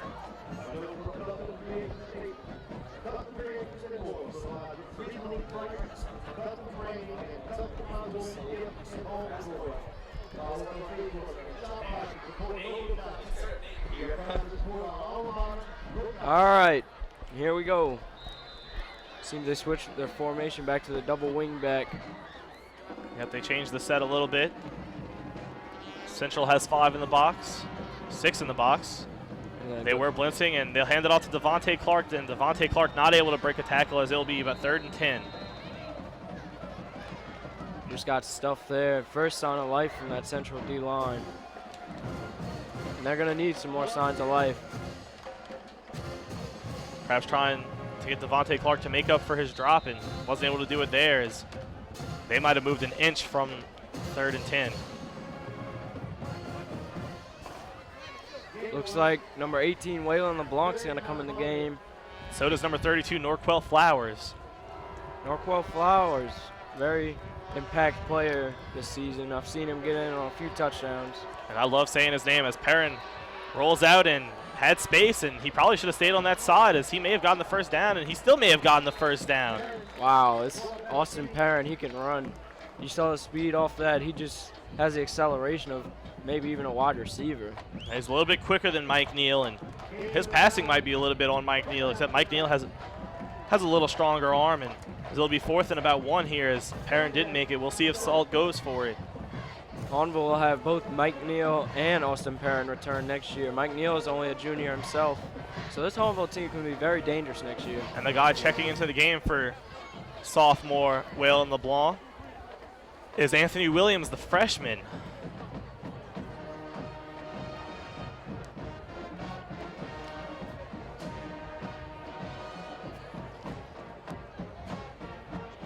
And it is a first down for Hahnville. And we'd like to give a quick shout out to James Colley, our fellow Advanced TV Broadcasting colleague who won Hahnville's Homecoming King. We definitely love him. You can hear him on our mixtape coming out soon. All jokes aside, though, he is a great person to be around, and he does have autism, but you couldn't tell. He's just such a nice person. And definitely one of my favorite classmates. Great guy to talk to. And as we see, Austin Perrin in the shotgun, drops back to pass. He's throws going it up deep. And incomplete to Brandon Singleton. Perhaps the first miscue by Austin Perrin tonight. I mean, Austin Perrin has just been playing solid football. Just a little overthrow on there. He only threw it a few yards deeper than Brandon Singleton. Almost was able to make the connection. Brandon Singleton once again beat the corner on that side. We'll see if they can keep going to Brandon Singleton. He's been open on nearly every play they've thrown to him so far tonight. And that's expected of Brandon Singleton. I mean, great athlete, great stride, great speed, and he has great hands. And you see that in many of his highlights. One-handed catches, just spectacular catches as we see. Austin Perrin's down under center as they look back to the sideline for the play. And Austin Perrin hands it off to Devontae, well, pitches it to Devontae Clark. Devontae Clark does have the corner and fights his way to the 30-yard line.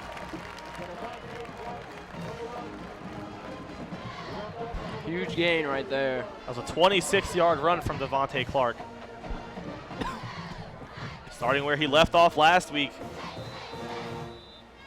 And this Hahnville offense has so many weapons, and yet they're so young. And if you saw the camera work on the play, don't judge it because we up here didn't even know who had the ball on that play. That's how good this triple offense is from Hahnville. And Perrin keeps it. We knew who had the ball there, and Devontae Craven was open, but just overthrown by Perrin. A little too high for Devontae Craven.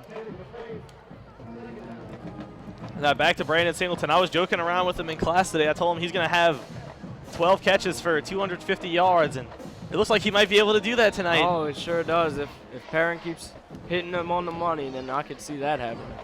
Of course, the 59-yard touchdown. He's close. Oh, yeah. He has about 80 yards tonight so far, and we're only in the first half, excuse me. And Drew Dunn's the power back. They haven't ran with the power back all night tonight. And as I say that, no, they don't. And it's Devontae Clark again who gets to the corner. Boy, this triple option is just faking people out, I bet. And he's tackled by number 3, Chandler Richard, who's tackled Devontae Clark on the last 2 runs from Devontae Clark. And then Devontae Clark perhaps playing with the referee a little bit there. Intercepted the ball from him. As we're going to get a replay from this one. And it definitely looked like Drew Dunn had the ball. I thought I could even see a ball in that replay in Drew Dunn's hands. Austin Perrin pulled that off perfectly. Maybe they need to paint a ball in Drew Dunn's hands to make it look like he has a ball. And I'm getting faked out enough without him having a painted ball in his hand. It's Halloween. Anything's possible on Halloween. So Austin Perrin back under center looking for a place. Singleton and Ricky Preston are the wide receivers. And Perrin takes it himself, and no one was on that side, and he cuts up the middle. Dragging a man, still dragging him down to the 3-yard line. Perrin dragging 3 Central Lafourche players, and those players aren't small. Austin Perrin playing like he's 6'5", 240 pounds. I mean, this kid does not want to go down. And now maybe we'll see the power back Ricky Preston, Brandon Singleton, and Devontae Clark come out. They put Sanders Johnson and Lee Viel in the game, the big lineman. We see Austin Perrin just hitting the hole and getting upfield. Central had no one on that side, but look at the effort as we go back and they hand it off. And is it in? And I believe it's in, and it's a touchdown. Drew Dunn. It was definitely a player that gets excited. The bowling ball was able to find a strike on that play, knock down a few Central defenders. His bowling game looks a lot better than mine, I'll tell you that. I'll tell you what, he's like the bowling ball and the defenders are the pins. And look at that helmet, showing how hard he works on the field. It's the second quarter and his helmet's already scratched up. And we're gonna see him just plow his way through. Good blocking there too from Hahnville as Matt Boyer lines up for the extra point. Snaps hold, snaps good, holds good, and kick is right down the middle. Boy, Matt Boyer is just nailing the ball. And if you're keeping score at home, right now he's 34 of 34 in the last 4 games on extra points. And that's going to give the Tigers a 21-0 lead. Going in 9 minutes left in the second quarter. And we're going to go into kickoff in just a few.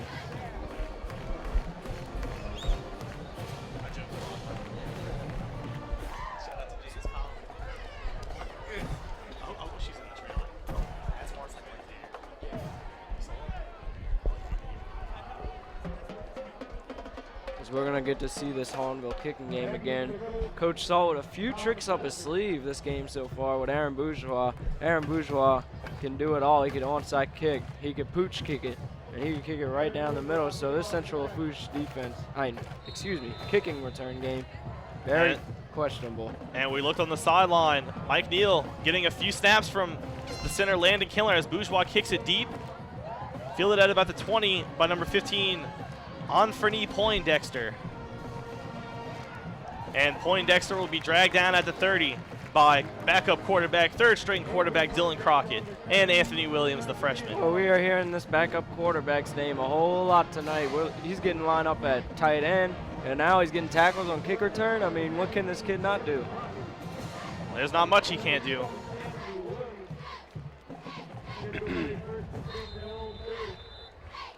Now Oquan still in the game.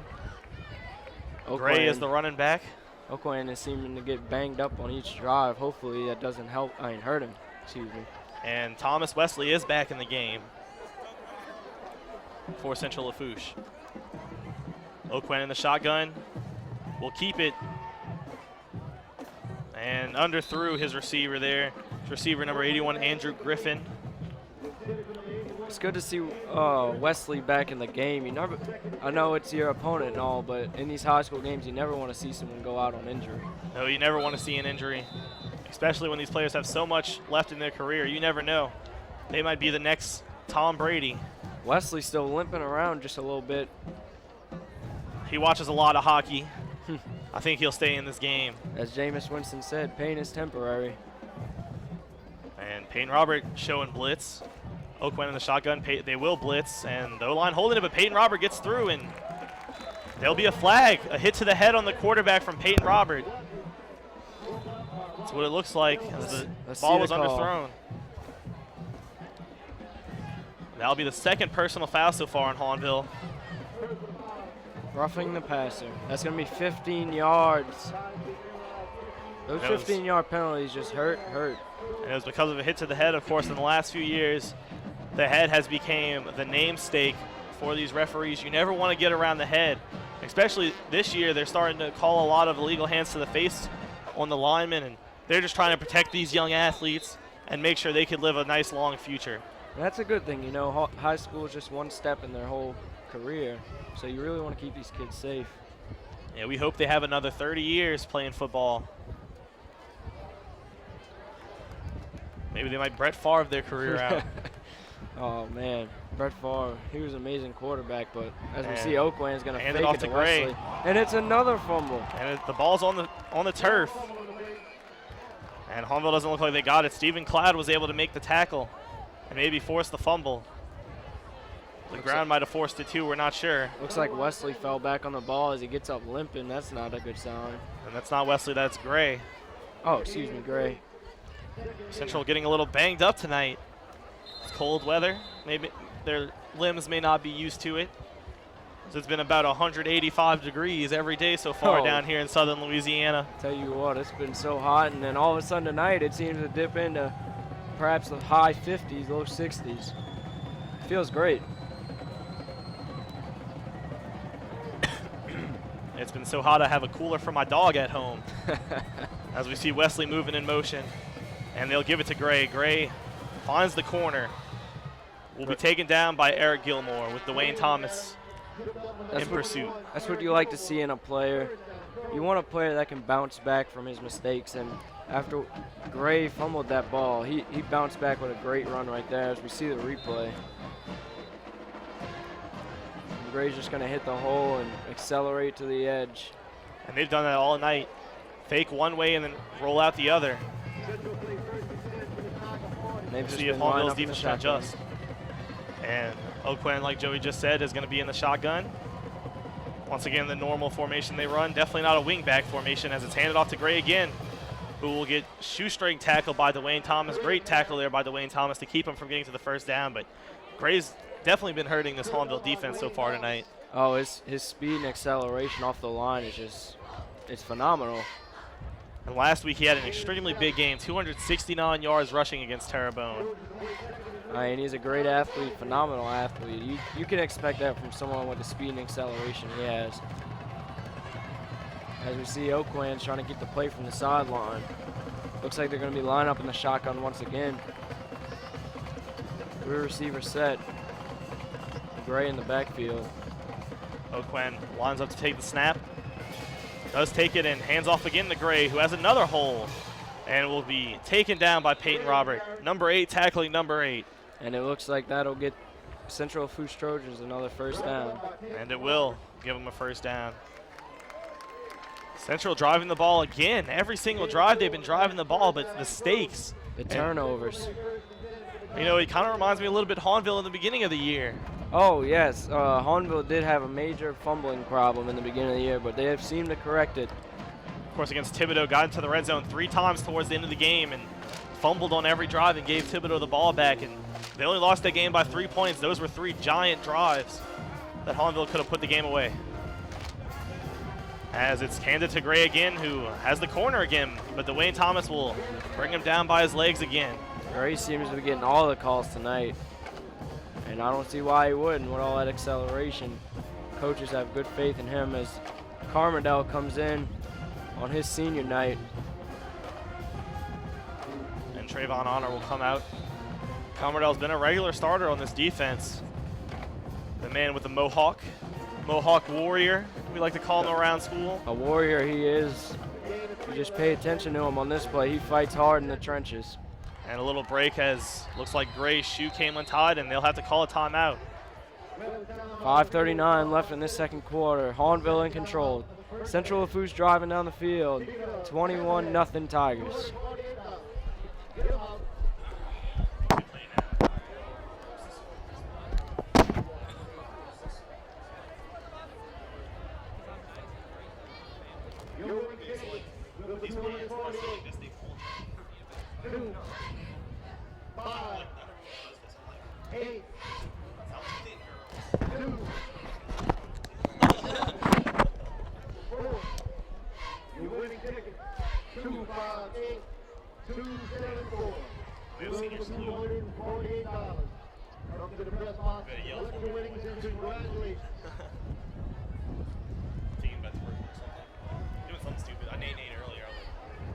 Ladies and gentlemen, your attention. Steve driving should be rewarded. And all speed stands. Contact your local office. Kelly Buck Walker at 75-1525. You in your hands without me.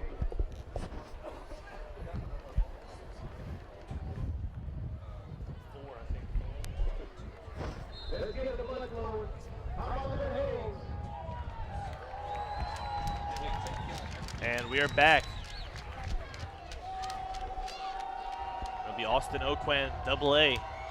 Are we gonna see Gray get his 15th carry? It's a lot of carries for a kid, and it's only the first half. Gray's racking up a lot of yards here tonight. And it'll be Gray again as he gets tackled by Josh Commerdale on that play. Not as explosive as his last few plays. Like I said, Josh Commerdale is just a warrior on that D-line. That Mohawk warrior. Mohawk warrior.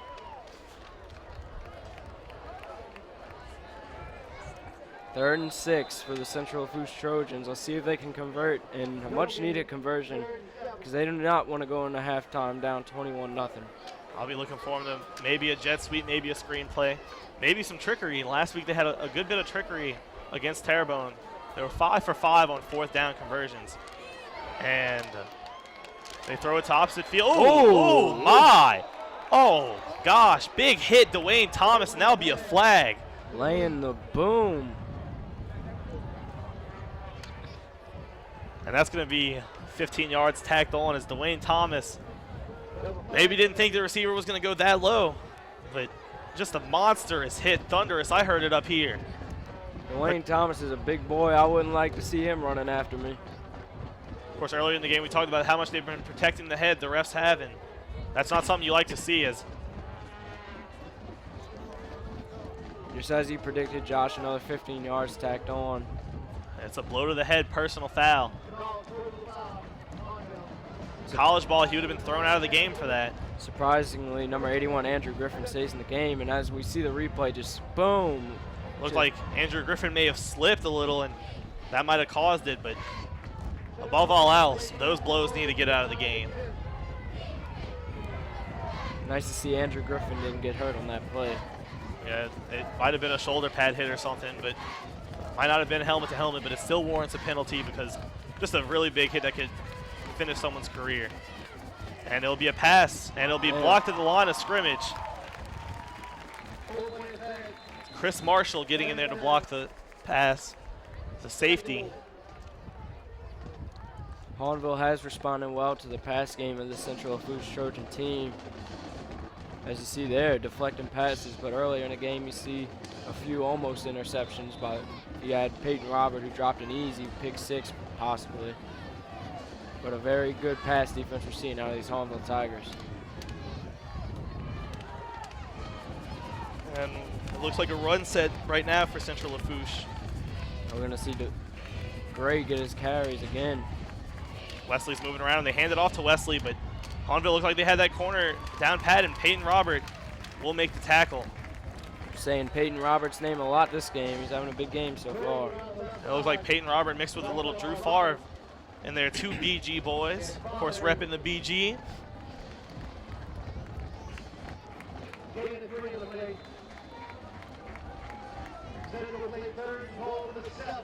So it'll be 3rd and goal. Hahnville needs to stop, of course, up 21-0. You wouldn't seem like it mattered, but momentum is a big thing in high school football. And we'll see the play call from Central Lafourche as anything can happen on this play. And it'll be a pass. Oakwen passes it, and looks like a quick slant to Wesley. And that's a touchdown. Great catch there from Wesley, Thomas Wesley. There's some sign of life out of that Central Lafourche offense. And Central Lafourche gets the ball at halftime. After halftime, excuse me. Yeah, that could be a big momentum shifter, but with 3 minutes left, I'd put my money on Hahnville driving the ball as we watch the replay. As we're going to see a quick slant to Wesley. Just watch the catch here. It was Chris Marshall in coverage. Great job catching and great job reaching over the goal line. And the Penn State formation on the point after. As the line moves over. Never really understood it, but people like to do it. Me either, Josh. Never understood that. And the kicker, Logan Morange, snap a little high and extra point. Hit the upright, but it bounced in. A little bit of luck for Central Lafourche. His heart dropped a little bit on that one. And when we come back from break, Joey will be your sole commentator as I have some band duties to fulfill. I will see you after halftime. Good luck, Joey. Thank you, Josh.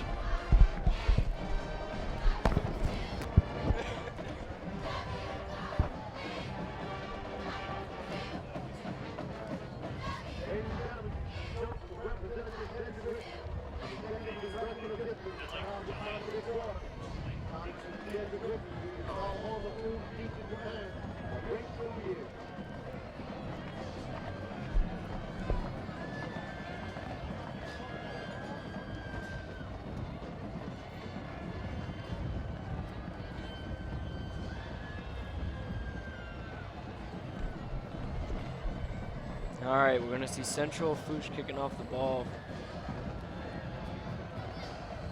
Number 9, Logan Mirage. And hopefully they're thinking about keeping away from Ricky Preston, because if I was Central, I would not take my chances.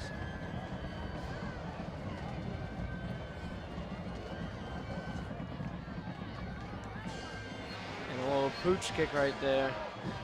Drew Dunn muffs the kickoff. Is it going to be recovered by Central? And it is. It's Central Lafourche ball, and it's in Hahnville territory on the 38-yard line. A big momentum changer right there for Central Lafourche. Let's see if they can capitalize.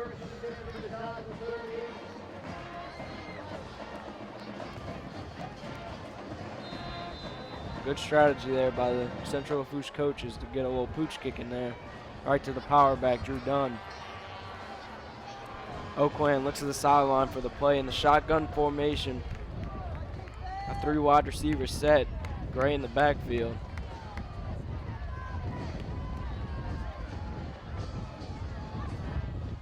Wesley in motion. Fake to Wesley. Gray gets the call.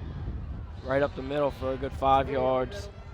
It's going to be 2nd and 5 for the Central Lafourche Trojans, as we see Gray getting most of the calls tonight.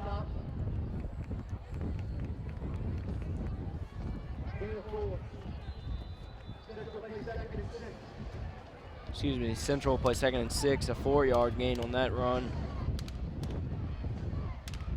Oakland in the shotgun formation once again, 3 wide receivers set. Oakland, Gray gets the call once again. Tries to hit the outside, but just stuffed as a flag flies in. Let's see what this is. It's going to be holding on Central Lafourche.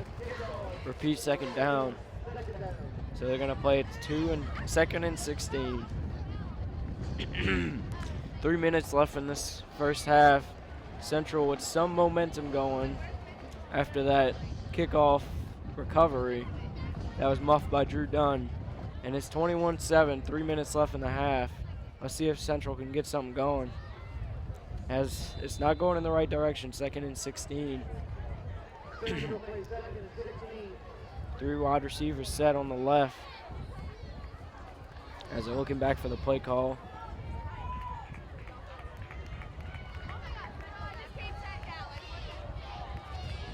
Austin Oakland in the shotgun. Gray by his side. Wesley in motion. The handoff's going to go to Wesley, who's going to find a hole, and he's going to run over someone, break another tackle. Very good play there by Wesley. Just what Central Lafourche needed. Very explosive play right there, and he's going to pick up the 1st down, pick up 20-plus yards on that run. Very elusive on that run. Ran over a player, shook a player, as we see on the replay. He's going to hit the outside, hit the hole. Runs over Thomas. Breaks another tackle, and he gets nailed out of bounds by Chris Marshall. And see if Central can keep this momentum going, as we see the same 3 wide receivers set. Gray in the backfield with Oakland in the shotgun formation.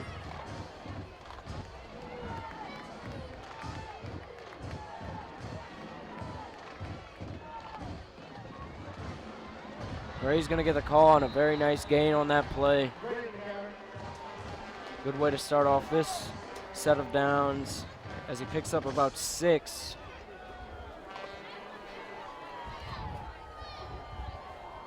Ball is on the 14-yard line in the red zone. The Central Lafourche Trojans. Let's see if they can punch it in. 2nd and 3. Central Lafourche getting the call.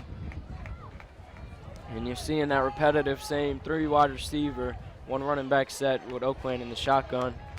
We got Gray to his left. Wesley in motion again. Fake to Wesley, and Gray's going to be stuffed in the backfield. Hahnville defense wasn't falling for that one. They saw that play too many times. They are not going to fall for it again.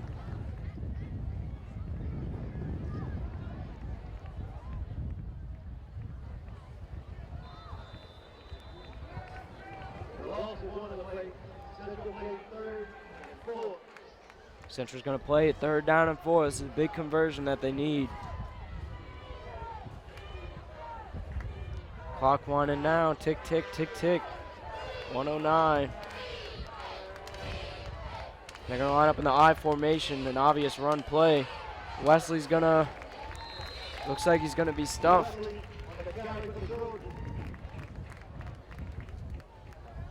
And it's going to be 4th down and short. Tough play call on this one. Do they go for it? Do they kick the field goal? Looks like their offense is going to stay on the field and try for it. A long 4th and 2 for these Trojans.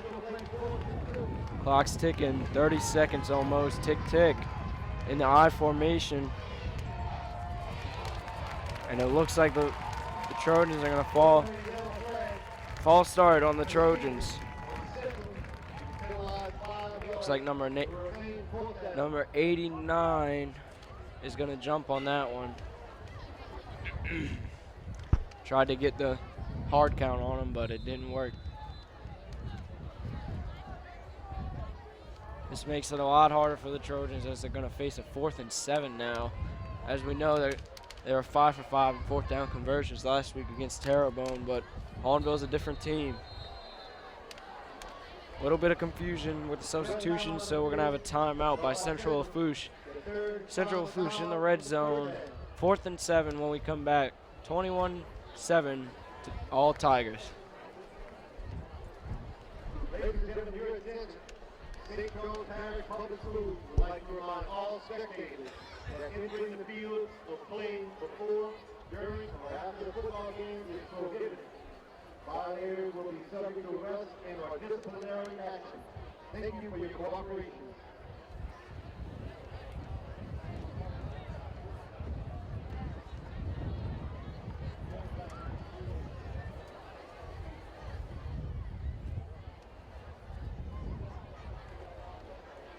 Tiger fans, we would like to take this opportunity to thank St. Charles Hospital for providing on-site EMS services tonight and for every home high school and middle school football game this year.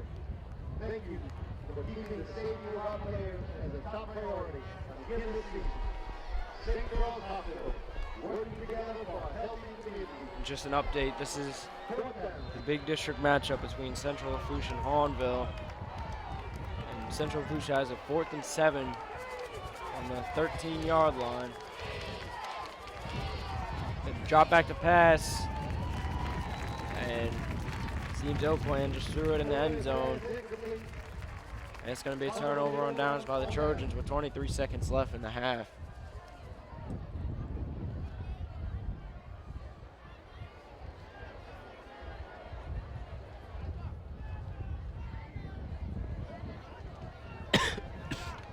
As you see, Hahnville offense running out on the field.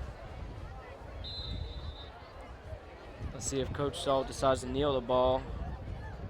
And it looks like they're going to do that and just take it into halftime.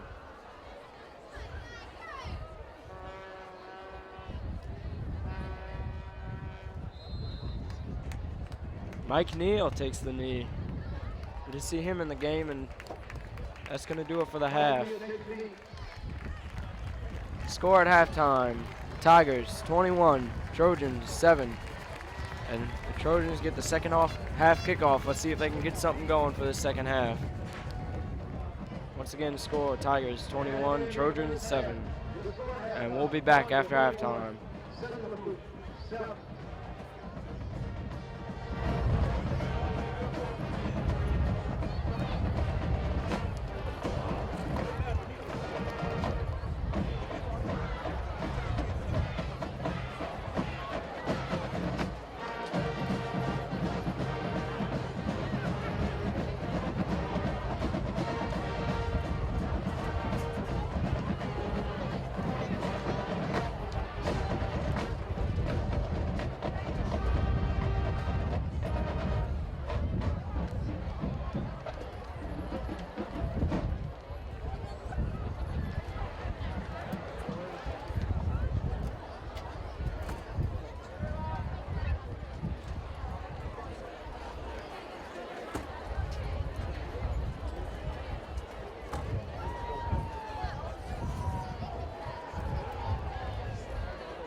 ladies and gentlemen, welcome to tonight's halftime activities. We begin tonight with our featuring Hahnville High School High Steppers Dance. The High Steppers are under the direction of Robin Dowd, and the coach model, Captain Paxton Duran, co-captains are Allie Kennedy and Morgan Cole. The High Stepper of the week is Lee Grant. Tonight, the High Steppers are belonging to applause.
Tiger Marching Band presents their 2014 competition show.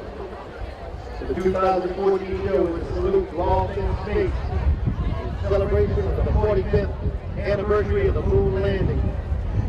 The three movements of our show capture the excitement, the mystery, and the beauty of space.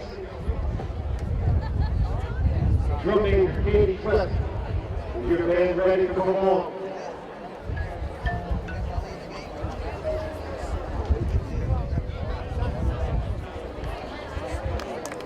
All the high school Tiger Band, you may take the field for your performance.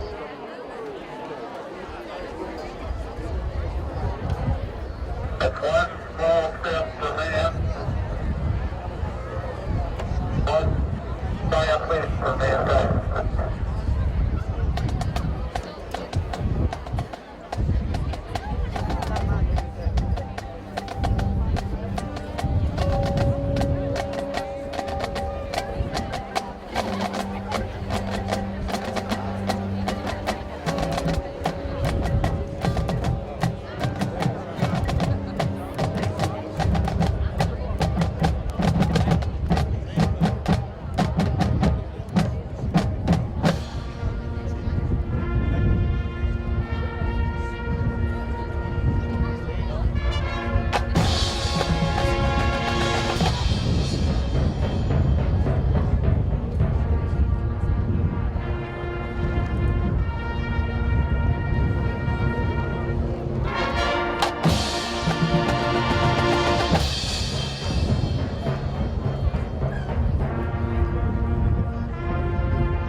are the voyages of Starship Enterprise.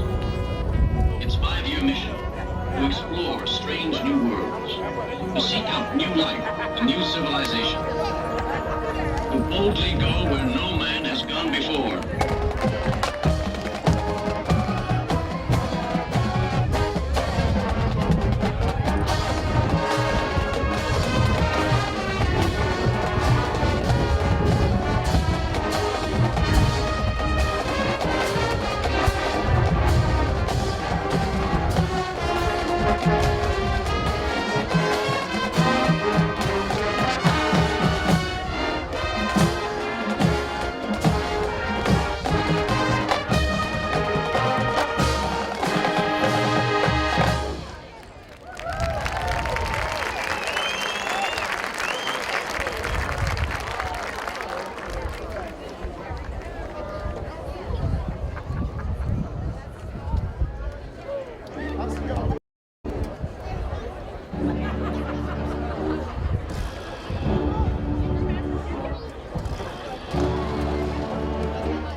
Houston, we have a problem.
Tonight, the Tiger Marching Band pays tribute to a very special group of people. These young ladies and gentlemen have given 4 years of dedicated service to their humble band, and we are proud to recognize them here. I give you up in a third quarter.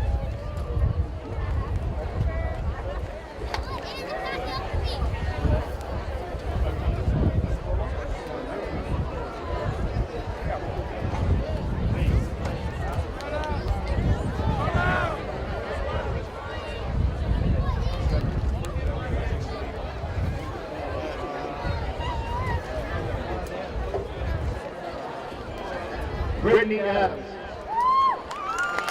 Jonah Arnold, Jessica Beckhouse, Katie Beckhouse, Devin Selleck,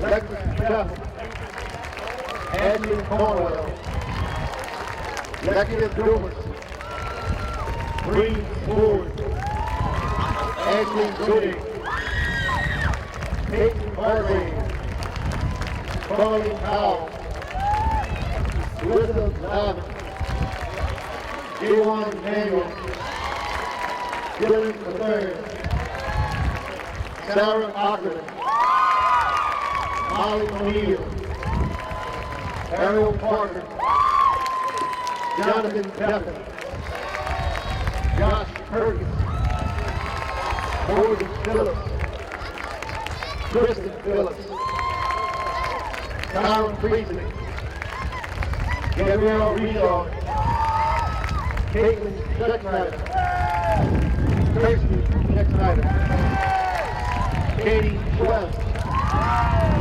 Andy Seal, Wesley Flowers, Erica Sinet, Julian Turner, and Mary Van.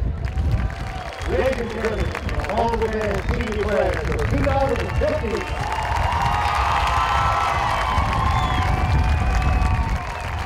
Band of 2015 is Colorado as we do.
Congratulations to the second of the week, the clarinet.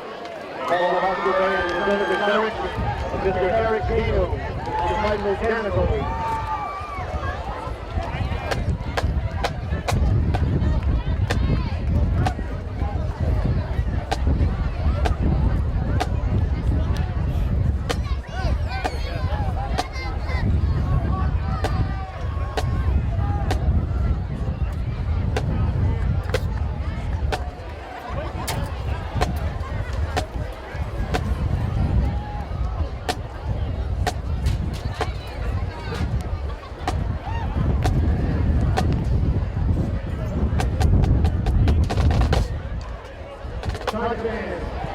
Special group of people located on the home side track.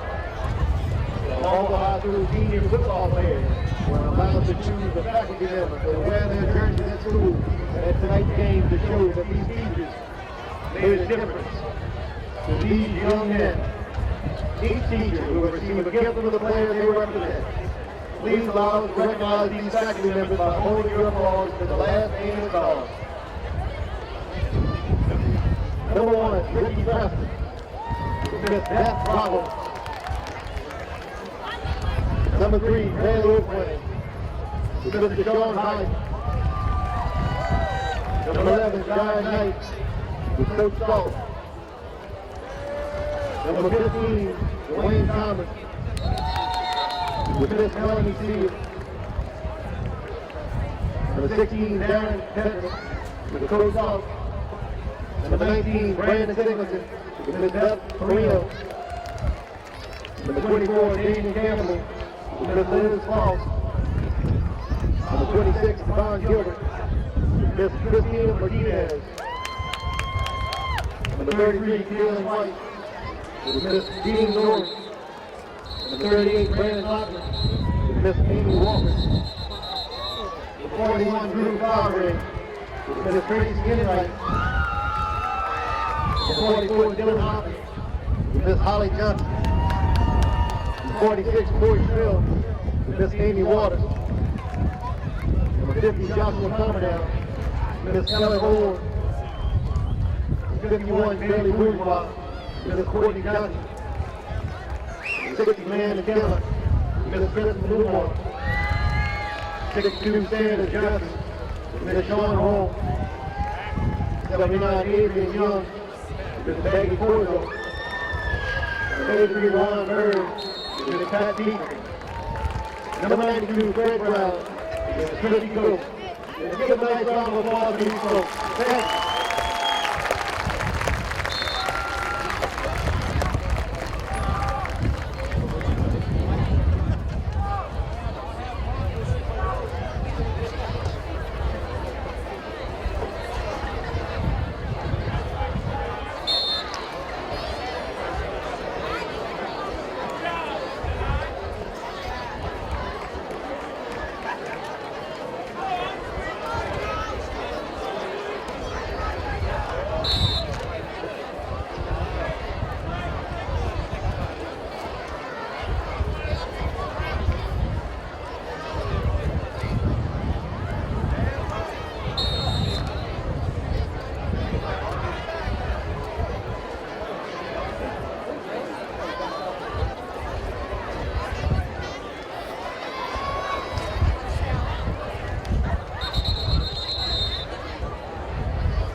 welcome back to Hahnville Tiger Stadium in beautiful Booty, Louisiana. Hahnville went into halftime with a 14-point lead over Central Lafourche from Raceland. And we'll see what they can do in the second half. Central Lafourche is going to get the kickoff. Very explosive first half by this Hahnville offense. Very solid first half by this Hahnville defense, causing a couple of turnovers. 4 turnovers on the night for both teams. Both teams combined. And who's your player of the half for Central Lafourche? Central Lafourche is going to have to go to Gray. I mean, he has received possibly more than half of the calls tonight for Central. And I mean, he's grinding it through. Possibly 20+ carries in the first half. And that's a lot for a high school kid. And he's going back out there just running the same speed every play, going hard every play, 100%. And Hahnville, I'd have to say Austin Perrin, over 100 yards passing, approaching around 50 yards rushing. He's been having a great night tonight. And we'll see if they get Mike Neal in the game, though. He was on the last snap of the first half, and we'll see if they put him in the game second half. It'd be great to see him out here, but a little risky with the playoffs coming up. But we'll see what Coach Salt does. Yeah, it might be nice to get him back into a rhythm, but the way Austin Perrin's been playing. Oh, yeah, Austin Perrin, I mean, he's playing like a starter himself. And now Bourgeois will. Looks like an onside kick. No, it looks like a little squib kick. He'll be down at the 35. Down by number 89 for Central. Couple of odd No kicking name. We formations. don't have his name on here. We'll call him Sagittarius Thurgard. I like that name. Of course, they definitely have some fun names, some fun real names on these two rosters. Norquell Flowers, Anthony Poindexter, to name a few, you know. Oh, yeah, I mean, down in the bayou, they have some crazy names down there. Yep, and they have some crazy names here. As Norquell Flowers is a Hahnville Tiger. Norquell Flowers. I like saying that name. It has a certain ring to it. But as we see, Oakland back in the shotgun. Wesley will roll out, and they'll hand it off to Gray, and he'll get about 2 yards. We've seen that play a lot this game. The tackle was made by big Fred Brown. Fred Brown. It's good to hear that he's going to play some college ball. He really deserves it. Yeah, he's a great player, and he's really fun to be around. He's a fun guy. Oh, yeah, great personality, and that's what you like to see in these kids, is not only great on the field, but great off the field. You don't want a kid who has, great talent on the field and then goes off the field and he's a jerk. And then the same could be said for Daquan Gray, just another great personality for Central Lafourche. As Wesley rolls out, and Wesley comes back, and they'll give it to Wesley on the sweep. Dwayne Thomas gets blocked, and Peyton Robert drags him down at about the line of scrimmage. It looks like he picked up 1. Looks like a kind of repetitive set here. It's either they're going to put Wesley in motion, and they're either going to hand it to Wesley or Gray, and it seems to be the repetitive motion that we see against Destrehan. Maybe against Destrehan they utilize their tight end a little more, but we'll see what happens in this game as we got a whole half left to play. And this might be a passing down, maybe a little pass to the tight end. 3rd and short. The Saints like to run that little pass to Jimmy Graham. I'm not saying I'm comparing Chance Gautreaux to Jimmy Graham, but there's definitely the potential. I mean, 6'3", 245. I mean, you got to watch out for that guy. Yeah, and they've only thrown to him once, and it was almost a pick 6 as they hand it to Gray, and Gray fumbles it. It looked like he got the ball back. Peyton Robert was in the area, but he'll lose 1, and it'll be 4th and 5. That'll be the 5th fumble of this game. And it looks like the Central Lafourche offense is going to stay on the field. And they give Hahnville pristine field position right here. Maybe they just try to draw them offside, but early in the 3rd quarter, I wouldn't think they'd waste a timeout, especially in being down 14 points. Those timeouts definitely will come in handy if they get it close in the 4th quarter. Wesley rolling out. And now Wesley they gets look back for a in play position. call. There's a little gator chomp on the end of that play call. Don't know what that means. We'll have to see. Wesley in motion. He comes back. Wesley comes back, and they hand it to Gray, and Josh Commerdale blows the play up.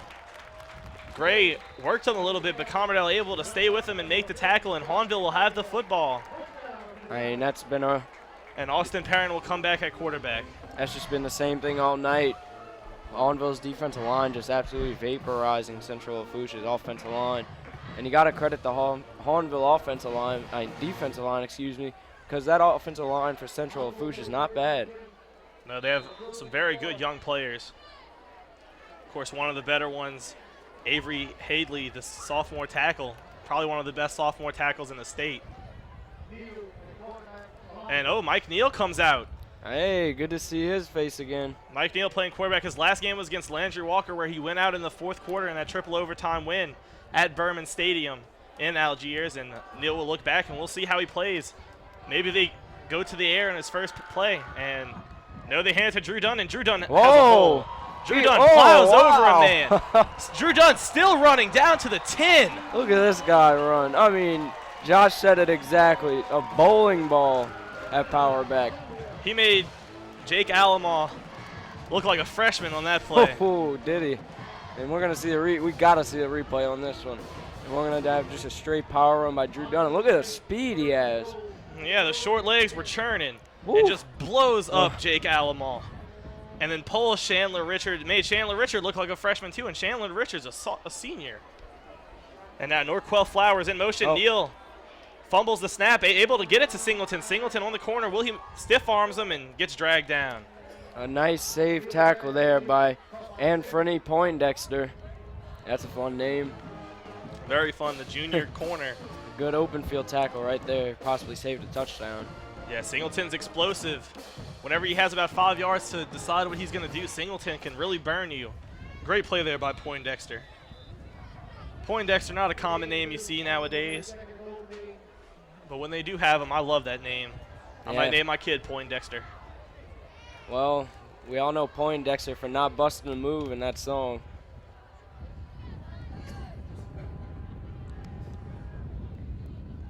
Here's Mike Neal under center.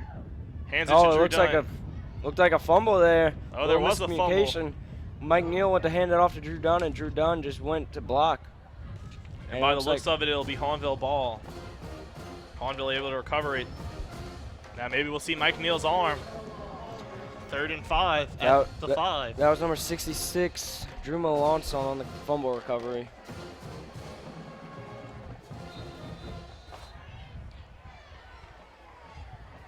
Neal will come back. We'll see if they line him up in the shotgun. I think they need a little fade to Brandon Singleton. Brandon Singleton's 6 foot, listed at 6 foot. He's more like 6'3". And the person playing him, Anthony Poindexter, is also listed at 6 foot. But I think Brandon Singleton has the height advantage on it. And Mike Neal's going to show off his arm. They throw it up to Devontae Clark, who catches it. What a catch by Devontae Clark over Jake Alamaw, the man that Drew Dunn made look like a piece of spinach. And Devontae Clark just skies over him. Devontae Clark catches some call an alley-oop in football, just right over the head of the corner. Beautiful throw by Mike Neal, put right on the money. A great decision.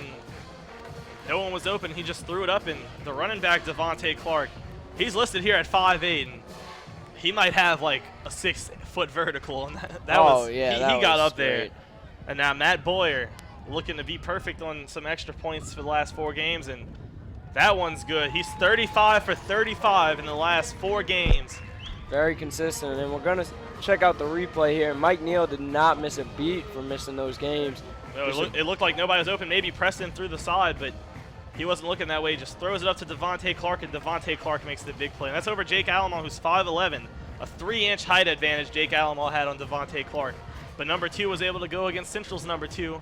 And I'll tell you what, Mike Neal hasn't missed a beat. I mean, he just puts that pass right where he needed to and let his receiver get it, and that takes some trust. It shows that Mike Neal has trust in his receivers to go up and get the ball. And he's never played with Devontae Craven. Devontae Craven came through when they were playing Terrebonne. Devontae Clark, came through when they were playing Terrebonne. And of course, Mike Neal was out 3 games before that. Let's see if we have a little trickery on this kickoff, but it looks like Aaron Bourgeois. And Bourgeois, another squib kick. Oh, I know it gets bobbled, but it looks like a lineman was able to get in. That was number 61, Stage Duplantis, the junior tackle, was able to recover the ball, as it was number 10, Casey Knight, who bobbled it, the senior. Boy, these kickoffs are really throwing off the Central Lafourche special teams. They're probably not used to squibs. Aaron Bourgeois is just probably one of the most consistent kickers that I've seen in a while. Especially with squib kicks. Oh, yeah. He put some leg behind it. You can tell he's been working on that in practice. I mean, we can't really see from up here, but probably get next to his legs. Every day is leg day for Aaron Bourgeois. Oh, yeah. And not only is he the kicker for this team, he's also a golfer on the Hahnville golf team. And he also plays a good bit of soccer. And now Austin Oquan will take the shotgun and hands it to Gray, and Gray gets about a yard. Oh, a little extracurricular on this play. Well, of course, we saw that a lot in the first half, some extracurricular. Well, you would expect that. I mean, these two teams are kind of, from last year's game, are emerging as district rivals. A lot of trash talk on social media going on before the game. And looks like Gray's going to go down. Yeah, Gray looks hurt. Looks like we might have an injury timeout. Oh, he's really limping on that left leg there. And Nelton Allen will come into the game for him, the sophomore running back, and we hope Gray could get back. Gray's a talented young player. If not this game, the next game, I mean, he's such a good player. You hate to see him go down. I mean, we look at perhaps Marcus Lattimore last year, or a few years ago, for South Carolina, tearing his ACL, and he was the best running back in the country in college. And it hurt his draft stock a little bit, but yeah, that's sad, you know, when a player gets injured and trying to get in the NFL and their draft stock gets hurt because they got injured. I mean, that's kind of messed up. Of course, Daquan Gray is a senior. You don't want to see him have a few scholarships revoked or something for that injury. And Oakland's going to line up in this shotgun formation once again. Hands it to Wesley. Wesley will cut back, and he'll get 2 yards. It's a nice defining hit there by Josh Carmondale, making sure that Wesley knows where he's at. And we saw a few big hits in the first half. Most notably, Dwayne Thomas has hit it. It looked like a shoulder pad, and it looked like the receiver slipped, but they threw the flag, and Central got an extra 15 yards on it.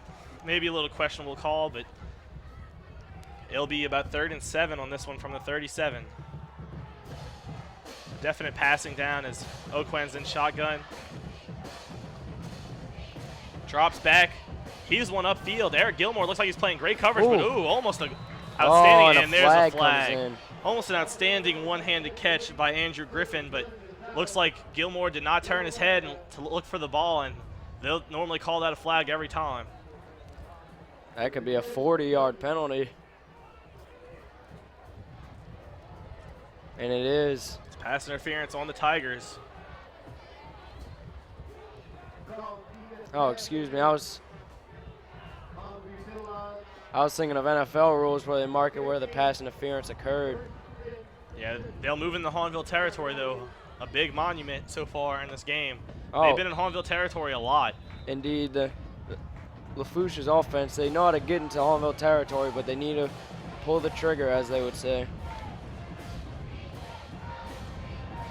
And Oquan will line up in the shotgun with Nelton Allen.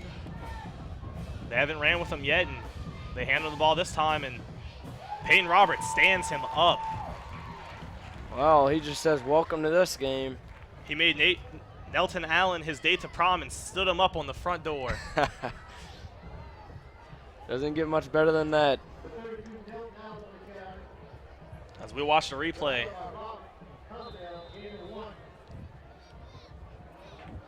Drew Farr was able to get to the legs, but Peyton Robert really made the bulk of that tackle. Peyton Roberts said, welcome to the game, kid. Let me show you how it's played. Welcome to Death Valley. Wise man once said where opponents' dreams come to die. That might be talking about a different stadium, but the same can be said here. Rummel's dreams almost died. As Wesley won't have the ball, Oquan will roll out and passes it, and there's Gotro. There's caught by that number. Gotro. There's that number that we've been looking for all game. That's only his second target, first completion. And Jamonte Williams able to make the tackle, but not after Gotro had enough for the first down. And they'll be at the 35. Maybe Central looking to go a little quick. They're lined up. It looks like they'll take their time. Nelton Allen switches sides. See if they give it to Nelton Allen after getting stood up on that last play that he received the ball. Oquan receives the snap and gives it to Allen. And Allen gets stood up by Drew Favre. No, he pushes a little bit and gets about 3 yards on the carry. Nice effort there by Allen to at least get some kind of yardage on that play that seemed to be blown out of proportion. And a lot of these plays that they're running, the linebackers are able to get into the backfield and stop the play. And we saw Gray able to go one way and then cut the other way once she saw the linebackers come in. And Allen doesn't look like he has that quality in him. Oh yeah, this front seven is really making a statement for Hahnville tonight. Oakwen still in the shotgun. Allen to his left. Oakwen takes the snap, doesn't hand to Allen. They'll throw a screen. Screen to Wesley. Eric Gilmore there to push him out of bounds. Looks like Central Lafourche is trying to open up some kind of passing game. There wasn't much of it in the first half, but without Gray, as we look at the replay, Oakwen, nice little pass there to Wesley, and Eric Gilmore, all he could do is push him out as Marshall wasn't able to catch the speedster. Well, Central Lafourche needs to try something. With only 3:55 up in the third quarter, it's 28-7, and they need to punch it in right here. Allen moves to his right. Wesley coming across, and they hand it off to Allen. And Allen gets stood up again by the linebackers from Hahnville for only a 1-yard gain. You always see Drew Favre running off that pile. Seems like he always gets that first contact, which is really important. Yeah, he's one of my good friends, a great player. I don't know if he's thinking about playing football in college, but I think he could do it. This year, he's been such a breakout player. Definitely, and for his size at linebacker, I mean, you can't play much better. Oh, yeah, he's only 5'8", 150, but he plays a lot bigger, I'll put it that way. Oh, definitely. A lot of players on this Hahnville team play that way. And that's how you need to play football. I mean, even if you know you're undersized, you got to play like you're oversized. And now Oakwen receives the snap, drops back to pass. Looking, I don't see anything open, and they had number 10 on a little cutback, Casey Knight, but Dwayne Thomas was able to get in there and break it up. And now it'll be third and, well, we'll say 9.5 from the 24-yard line.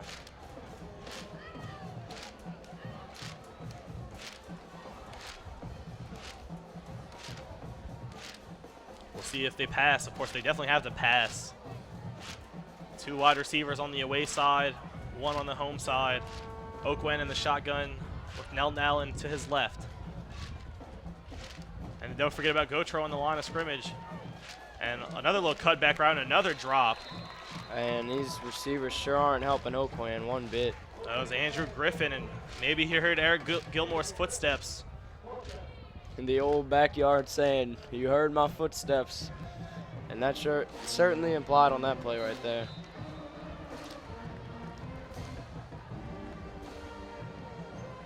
And they'll go for it.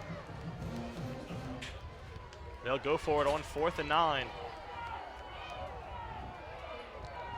Oakwen takes the snap.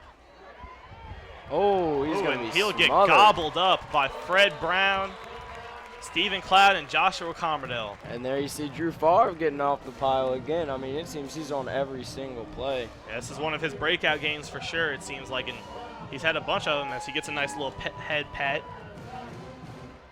5 for 5 last week on 4th down, Central Lafourche was, but this week it's not looking pretty. No, and the tackle was made by Drew Favre. I didn't see him. He was under the quarterback. Great tackle there. And Perrin comes back in. They take Neal out. Perhaps just trying to hold Neal down a little bit. They try to get the snap count, or they get the play. It's going to be a fake to Bradley Oakwen. And Devontae Clark has it, almost trips up, and nice spin move put on there by Devontae Clark, and breaks a few more tackles, and he gets taken out. Devontae Clark was never brought down on that play. He just had to be pushed out of bounds because he was not going down. And as you see, he's going to fake it to Bradley Oakwen, pitch it to Devontae Clark, who almost slips up but regains his balance, makes a spin move, and gets pushed out of bounds there by number 96.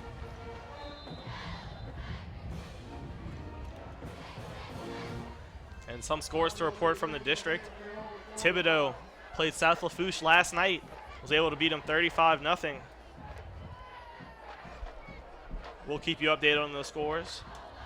Austin Perrin with the screen pass to Ricky Preston, who's going to... Preston with a nice cut and steps out of bounds. Well, the Central Lafourche defense is certainly having trouble tackling tonight. Adrian Young was put on the ground, though. Lineman for Hahnville looked like he did the worm, getting up on the sideline. Good job by the big man. I haven't seen moves that good since Mick Jagger. It looks like Austin Perrin's going to get the play call. They're back to that 2 wing back formation and the power back in the backfield.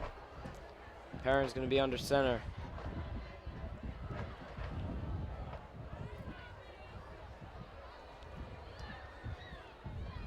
And Perrin will take it himself. Good Tries move. to find some room. Carrying a Still guy on going. his back. Looks like he'll get the first down before getting dragged down by Cade Martin, the junior safety. And he gave Cade Martin a piggyback ride right past the first down marker. Oh, are they going to give him the first down? They might measure it. Oh, wow. It looks like he got enough. It's very close. As you see in the replay here, just drags him all the way to the first down, it looks like, but we'll see what they give him. And number 34, Zachary Bilbo, was able to keep him from making the first down, as it looks like the marker and the dial-it-down is on the same line.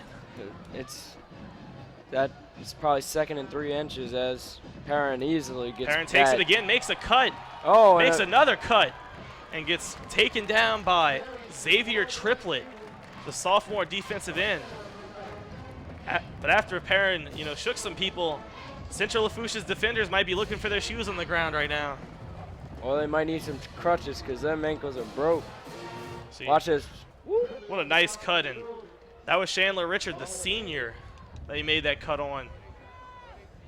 I hope they brought extra crutches for all the ankles Austin Perrin's breaking tonight.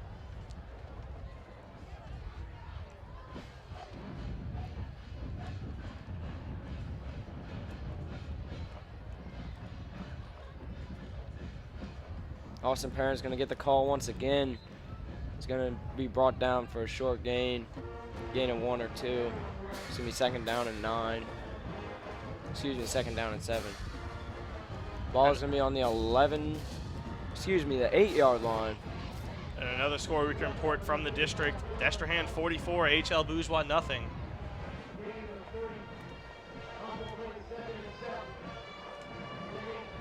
And Perrin throws a little fade to Singleton. Singleton, oh, I thought he made the catch, but he could not. Great coverage there by number 15, Anthony Poindexter. That's another Poindexter on this team. They actually have 2 Poindexters on this team. Kenneth Poindexter, the freshman tight end, and Anthony Poindexter, the free safety junior. We don't know if they're brothers, but there might be a little brotherly love going on. And it's 3rd and about 7. From the 8-yard line, they could get a first down if they get to the 1. I don't think that's what they're going to be going for, though. I think they want the touchdown on this play. Oh, definitely. We'll see the play call. Only Ricky Preston and Brandon Singleton at receiver. And they give it to Norquell Flowers. Norquell Flowers is going to be stuffed. That could have been a good play, but Central Lafourche blew that one up. Great job by Central's linebackers. And it'll be 4th down. We'll see if they go for it or they just try to kick the field goal. Let's see if they give Matt Boyer a chance. Seems that is the case as the offense runs off the field. No, it looks like they're going to let the quarter run down. Oh, okay. They're going to let the clock run out and bring it to the 4th quarter. 3, 2, 1. Liftoff. Hopefully this isn't Virginia. Well, here we go. 4th quarter action. Put the 4s up. Here we go. Hahnville Tigers 28, Central Lafourche Trojans 7. Let's see if Central can build anything up in the 4th quarter, or will Hahnville take it all the way.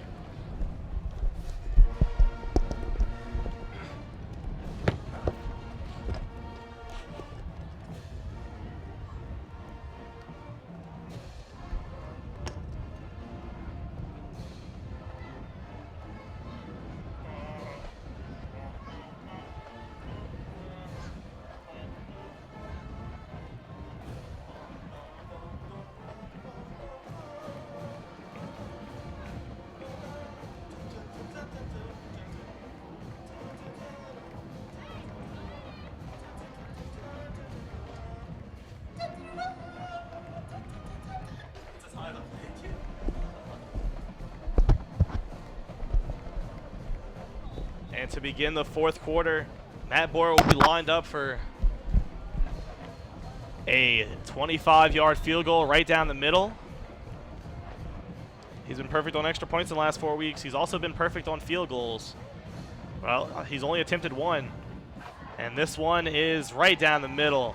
Good for Matt Boyer. With 11:55 left, the fourth quarter just beginning, Hahnville has pushed their lead 31-7.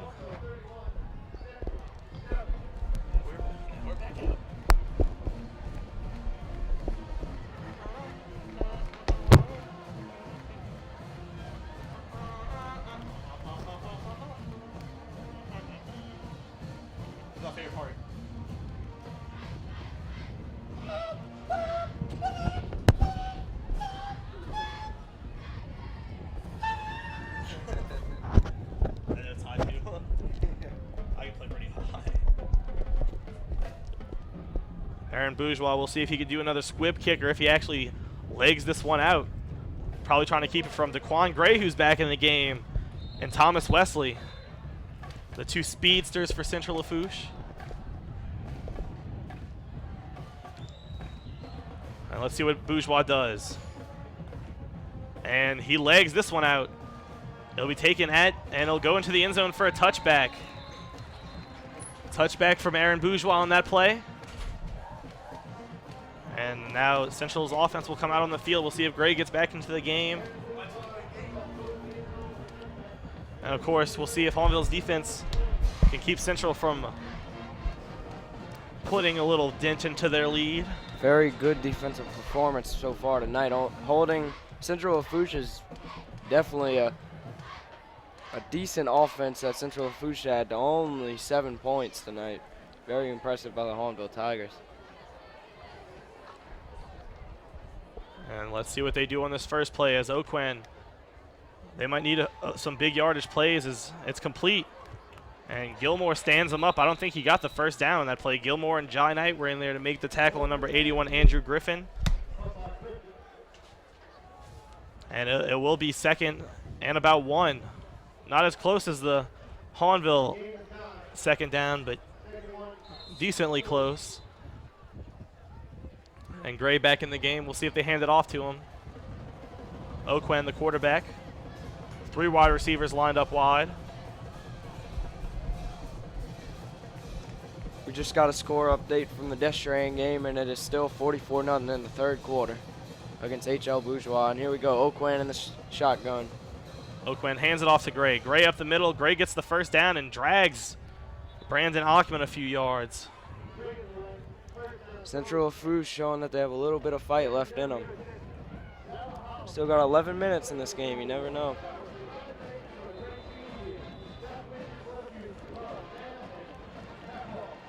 Central at the 40-yard line.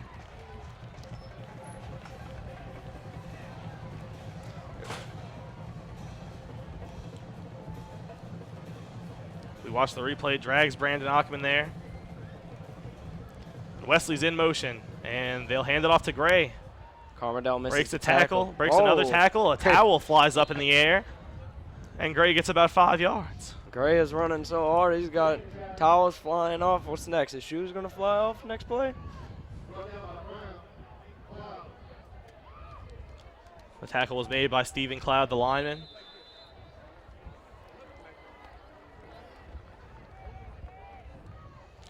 See what Central draws up on this play. 10 minutes left, time dwindling down. I think they need to start taking shots. Oh, definitely. They have no time to waste. Wesley in motion, and they give it to Wesley on the end around. He's got some green in front of him. Oh, some Hahnville players perhaps self-destructed themselves on that play as Eric Gilmore and it's like Jai Knight having to make the tackle. Wesley just took a pretty big hit there, but he seems to be all right. And as we You'll watch, it looked like Fred Brown and I believe Brandon Ockman. No, it was Josh Carmerdell, kind of blew each other up.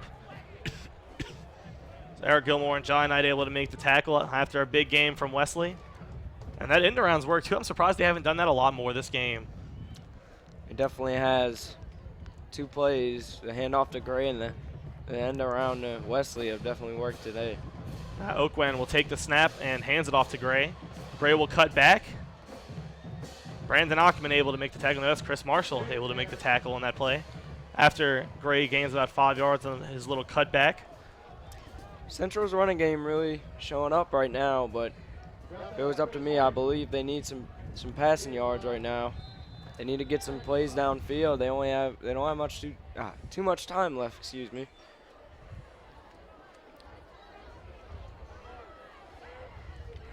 And in the game for Hahnville, some players swapping out Elijah Brent, the sophomore. And it's the end around to Wesley. Looks like he doesn't have as much room on this time. And he gets stuffed. As it's Peyton Robert on the tackle, the linebacker. It's Peyton Robert again.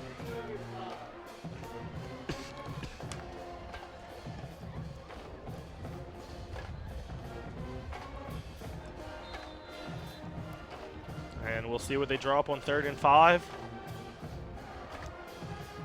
Central Lafourche doesn't score on this drive right here. I'm not saying anything, but Hahnville might have this one in the books. And with time dwindling down, 8:25 left on your scoreboard at home. Oakwen, interesting there.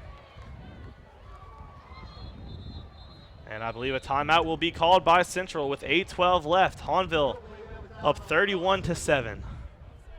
The games I commentate, they play it like 5 times. The games I don't play, the games I play with band, we only do like twice. It's my favorite song. I call it smart song. Okay, so the only game they have is the Destrehan game and the Hahnville game. Like, they don't have any other games.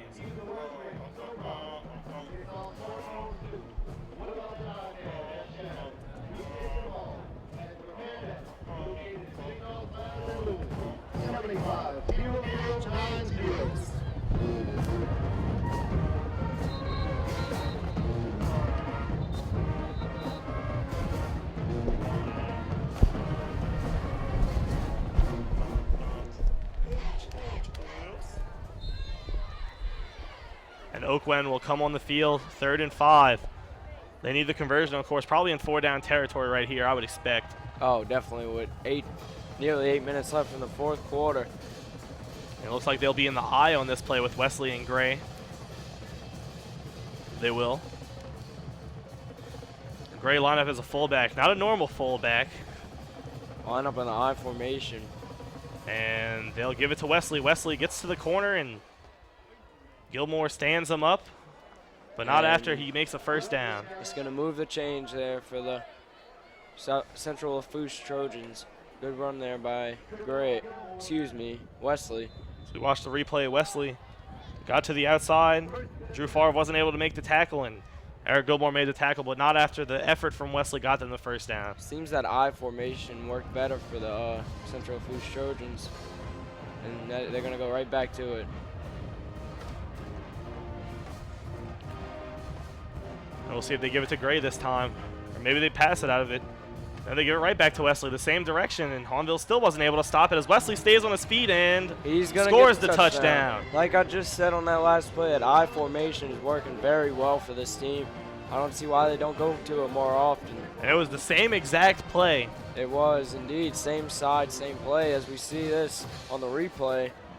And Thomas Wesley gets around the corner. Peyton Robert just kind of bounced them off of him. Payne Roberts made some good tackles tonight, but that was definitely not one of them. Yeah, a little more effort could have been shown on that tackle, but Central Lafourche finds end zone for the 2nd time tonight. And they'll try to find it again as they go for 2.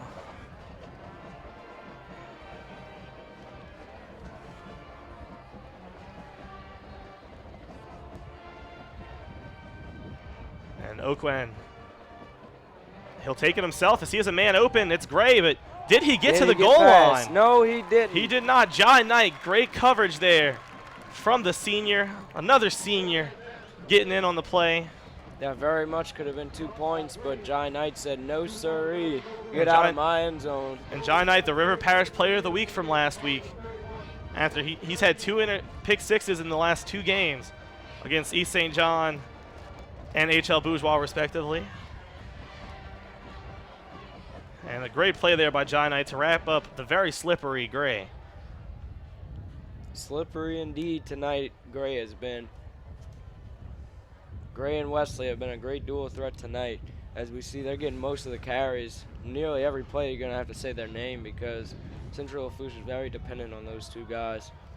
And now we have some reversals as Central has 13, Hahnville has 31. And we'll see if they onside kick it. Logan Morange will onside kick it.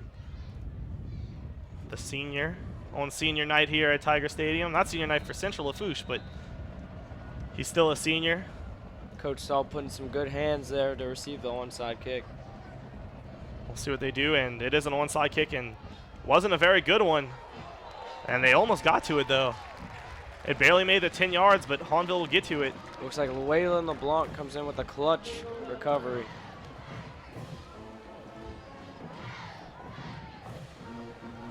Waylon LeBlanc, another sophomore on this sophomore-laden team. Seems like almost all the stars on this team are sophomores. That's a good thing to hear. Hahnville has a great future ahead of them. And now a junior coming in, quarterback Mike Neal, his second, well, if you call the little one-play kneel at the end of the first half a drive, it would be his third. But his second real drive of the game tonight. It's good to see him back on the field. You hate to see a starting player get injured and have to be out for so long, but he hasn't missed a beat. And we'll see if they pass it. I don't think they're going to pass it as Neal gives it to Devontae Craven. I think this is his first run of the game, Devontae Craven, and he'll get a first down. A quiet game indeed by Devontae Craven, but they haven't had to use him. Oh, no. This Hahnville offense has been utilizing everyone. I saw on NOLA.com they predicted the score would be 34-20. Central gets a touchdown, 7 points exactly. And Hahnville gets a field goal on this drive. They'll be looking like geniuses. You see Devontae Clark with a very good block there. Craven almost fell. Second time a Hahnville player's almost fell while hitting the outside tonight. Now Preston and Singleton on the same side. They might do a little slant and go route here. And no, it'll be Drew Dunn on the run. Drew Dunn shreds a tackle and gets about 6 yards on the play. If Drew Dunn gets in the open field, he is not going down. I repeat, 47 will not go down. And that was all after contact, too. He got hit as soon as he grabbed the ball and got 6 yards, maybe even 7. It's looking like it was more like 7. This guy, Drew Dunn, he's like a bull. And then Bradley O'Quinn is equal, if not a little bit better. Their other power back who's in the game right now, we'll see if they give it to him. Bradley O'Quinn, of course, the senior. And it's Mike Neal keeps it. Mike Neal sheds a man and gets to the 15. Mike Neal showing he's still got it. What a great run right there. Picking up the first down for the Tigers. Taking the replay on this one. Taking some Drake lyrics to heart. He still got it for him. And he's able to make it to the 14-yard line. And they're knocking on the end zone. Getting some Guns N' Roses in here. Getting chills. Mike Neal lines up under center. Devontae Clark in motion. And Neal keeps it and gets hit at the line, but some second effort there for Mike Neal, and he'll get 3 yards on the play. Mike Neal not letting that injury scare him. That's what you see in a lot of players. Once they get injured and they come back, they kind of play conservatively, but Mike Neal just putting his head down and busting it for some yards. He's taking it right at the Central Lafourche defense. And let me tell you, a touchdown would be very big for his confidence. Oh, yeah. As we saw before he got injured, he was definitely a dual threat quarterback. He could run it and he could pass it, as he has a passing touchdown already. And he gives it to Craven, and Craven gets met in the backfield by number 90, Xavier Triplett, who wasn't able to make the tackle, but the tackle was made, and looks like we have an injured man. We'll have to see who that is. Maybe Landon Kindler. Hopefully just a cramp. Yeah, I don't see Landon Kindler running back. Bailey Bourgeois looks like he's getting ready to come into the game, and that is Landon Kindler, and that's definitely not a good injury. Of course, your center going out would never be good. Might throw off the timing between the quarterback Hopefully just a minor injury right here. Doesn't look like they're stretching him out for a cramp. That's not a good sign. Now, as you see right there, one of Hahnville's coaches telling the team what to do, and Hahnville's helmets are a little scratched up. Scratching is never bad. Oh yeah, that just shows them that they played a tough game. And they're playing hard, and that also shows Central Lafourche has been giving it to them, but Hahnville's been giving it right back. Maybe a little bit stronger. The scoreline definitely reflects that. A lot of people group around Kindler, and he seems to be getting up now. And he gets up. Still looks like he's hurting a little bit. Looks like a leg injury, and he can't even walk on it. That's not a good sign. No, not good at all. And with the playoffs coming up, that is not a good sign. And that's your starting center. Of course, it doesn't matter who it is. You'd hate to see an injury, and it looks like he's putting a little weight on it now. Yeah, it looks like the more he walks on it, the better he's looking. Of course, last year, in the last game of the season, he went out, but he was able to come back for the playoffs. But I know a lot of Hahnville fans were holding their breath after that last year. They had Gavin Housen on the bench able to come in, but Gavin Housen's not there this year. Of course, he graduated last year, class of 2014. He's moved on to bigger and better things. Bailey Bourgeois comes in to replace Kindler. And let's see how he does. Mike Neal lines up. And they put Adrian Young at center. And oh, and it's a fumble. First play, a fumbled snap. Central has it. We'll see who comes out with the ball. It's number 2, Jake Alamo. It's going to need to take a long, quick drive for Central if they want to have a chance at this. Yeah, 4:52, not a lot of time left. And they are definitely down a wide margin. They have 2 timeouts left, but we'll have to see what happens. Of course, they're down 18 points.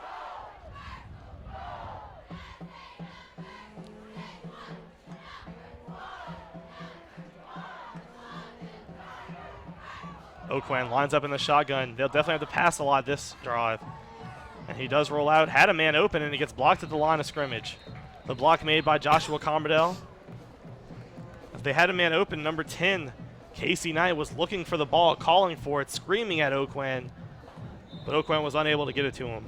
We're going to see the replay right here. And Oakwan was looking at him and looked away at the wrong time. And Josh got his big, meaty paws up there. Was able to knock it out of the air. Looked like me when I'm swatting love bugs.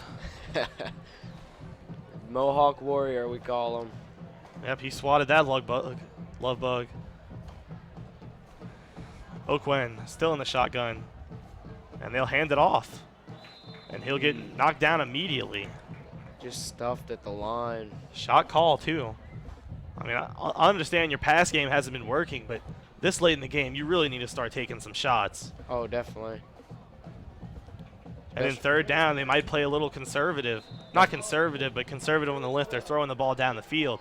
Second down, you like to see those shots, try to get it to about the 50. They're pinned down inside their own 10. Let's see what play they call right here. Yeah, they're at the 6.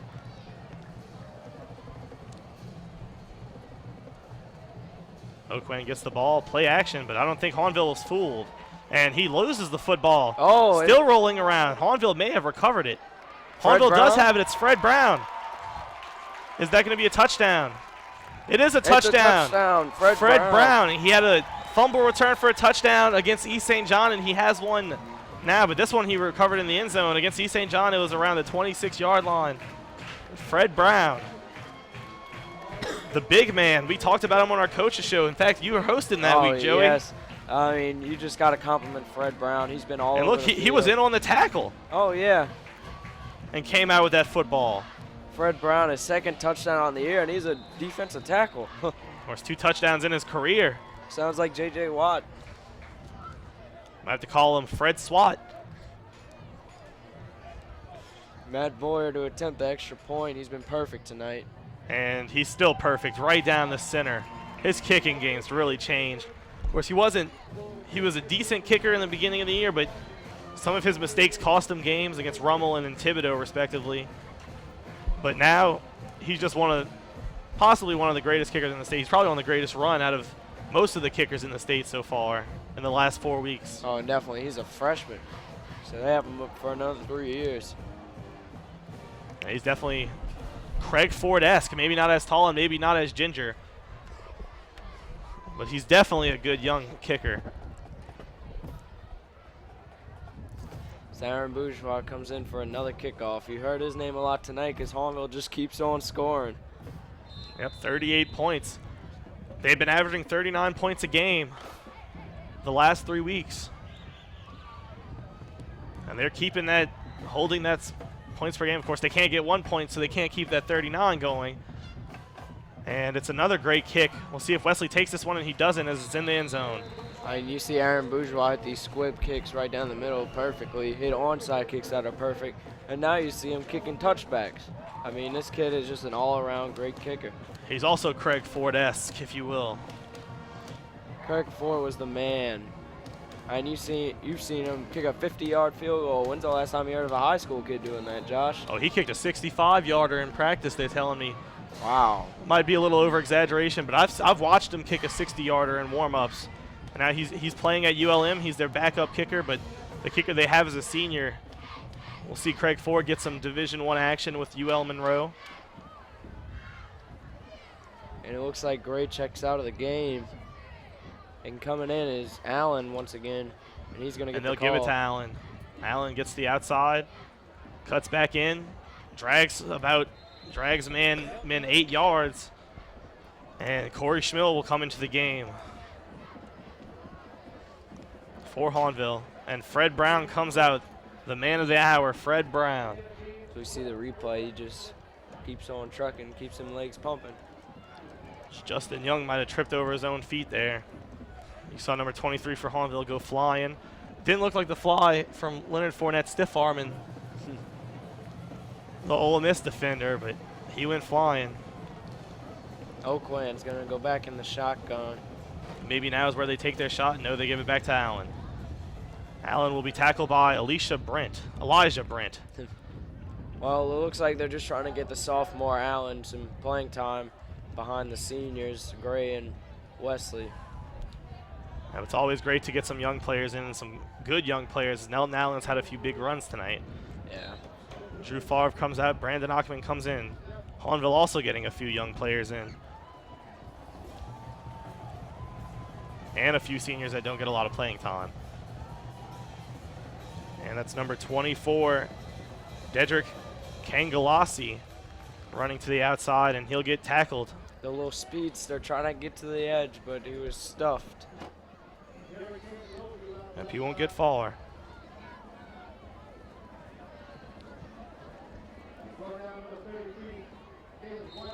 He's brought down by number 33, Kalen White. And we'll see if they pass it here. See if Corey Schmill gets a little rush going. And my good friend Corey Schmill. I'm sure I'll be talking to him about it Monday. See if he can get a sack. He's known to be a big hitter. And they give it to Allen, and he's going to be stuffed at the line. And the tackle will be made by Corey Schmill. Corey Schmill, just as you were talking about him. Yep. I feel like running and hugging him right now. It's good to see some young players get in and get some good plays in. And also some seniors. Corey Schmill is senior. Getting in on the senior night. And it looks like Central Lafourche has put up the white flag and is deciding to punt it instead of going for it on 4th down. Yep, with 1 minute left. See if Brandon Singleton can get some action on this punt return. Ricky Preston had a punt return for a touchdown. Oh, and it's maybe blocked, maybe just kicked short. Brandon Ockman, look out, your foot's on it. And I don't think he touched it. Very close, though. Oh, that was a close one. Brandon Ockman, the senior, not getting a lot of playing time, might not have known. He's gotten a good bit of playing time in the last few weeks, but that was pretty tough to judge when you're blocking someone.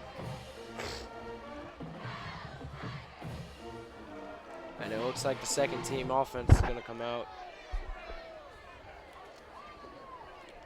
We'll have to see who comes out. And Cade Miguez will be one of the running backs. Dylan Crockett will line up at quarterback. Norquell Flowers and Jonathan Franklin, the sophomore running back. And lined up wide, of course, the normal Brandon Singleton and Ricky Preston. And Dylan Crockett will keep it. Makes a cut. Gets about 8 yards on the carry. That looked good. Dylan Crockett. We've mentioned his name on kickoff returns. We mentioned his name on line up at tight end, and now we're going to mention his name at quarterback. And now Preston and Singleton come out. As coming in is number 9, Kevin Commerdale, the junior, and number 18, Waylon LeBlanc, the sophomore. We'll see if they give the ball to Cade Miguez. He had a big run last week against HL Bourgeois.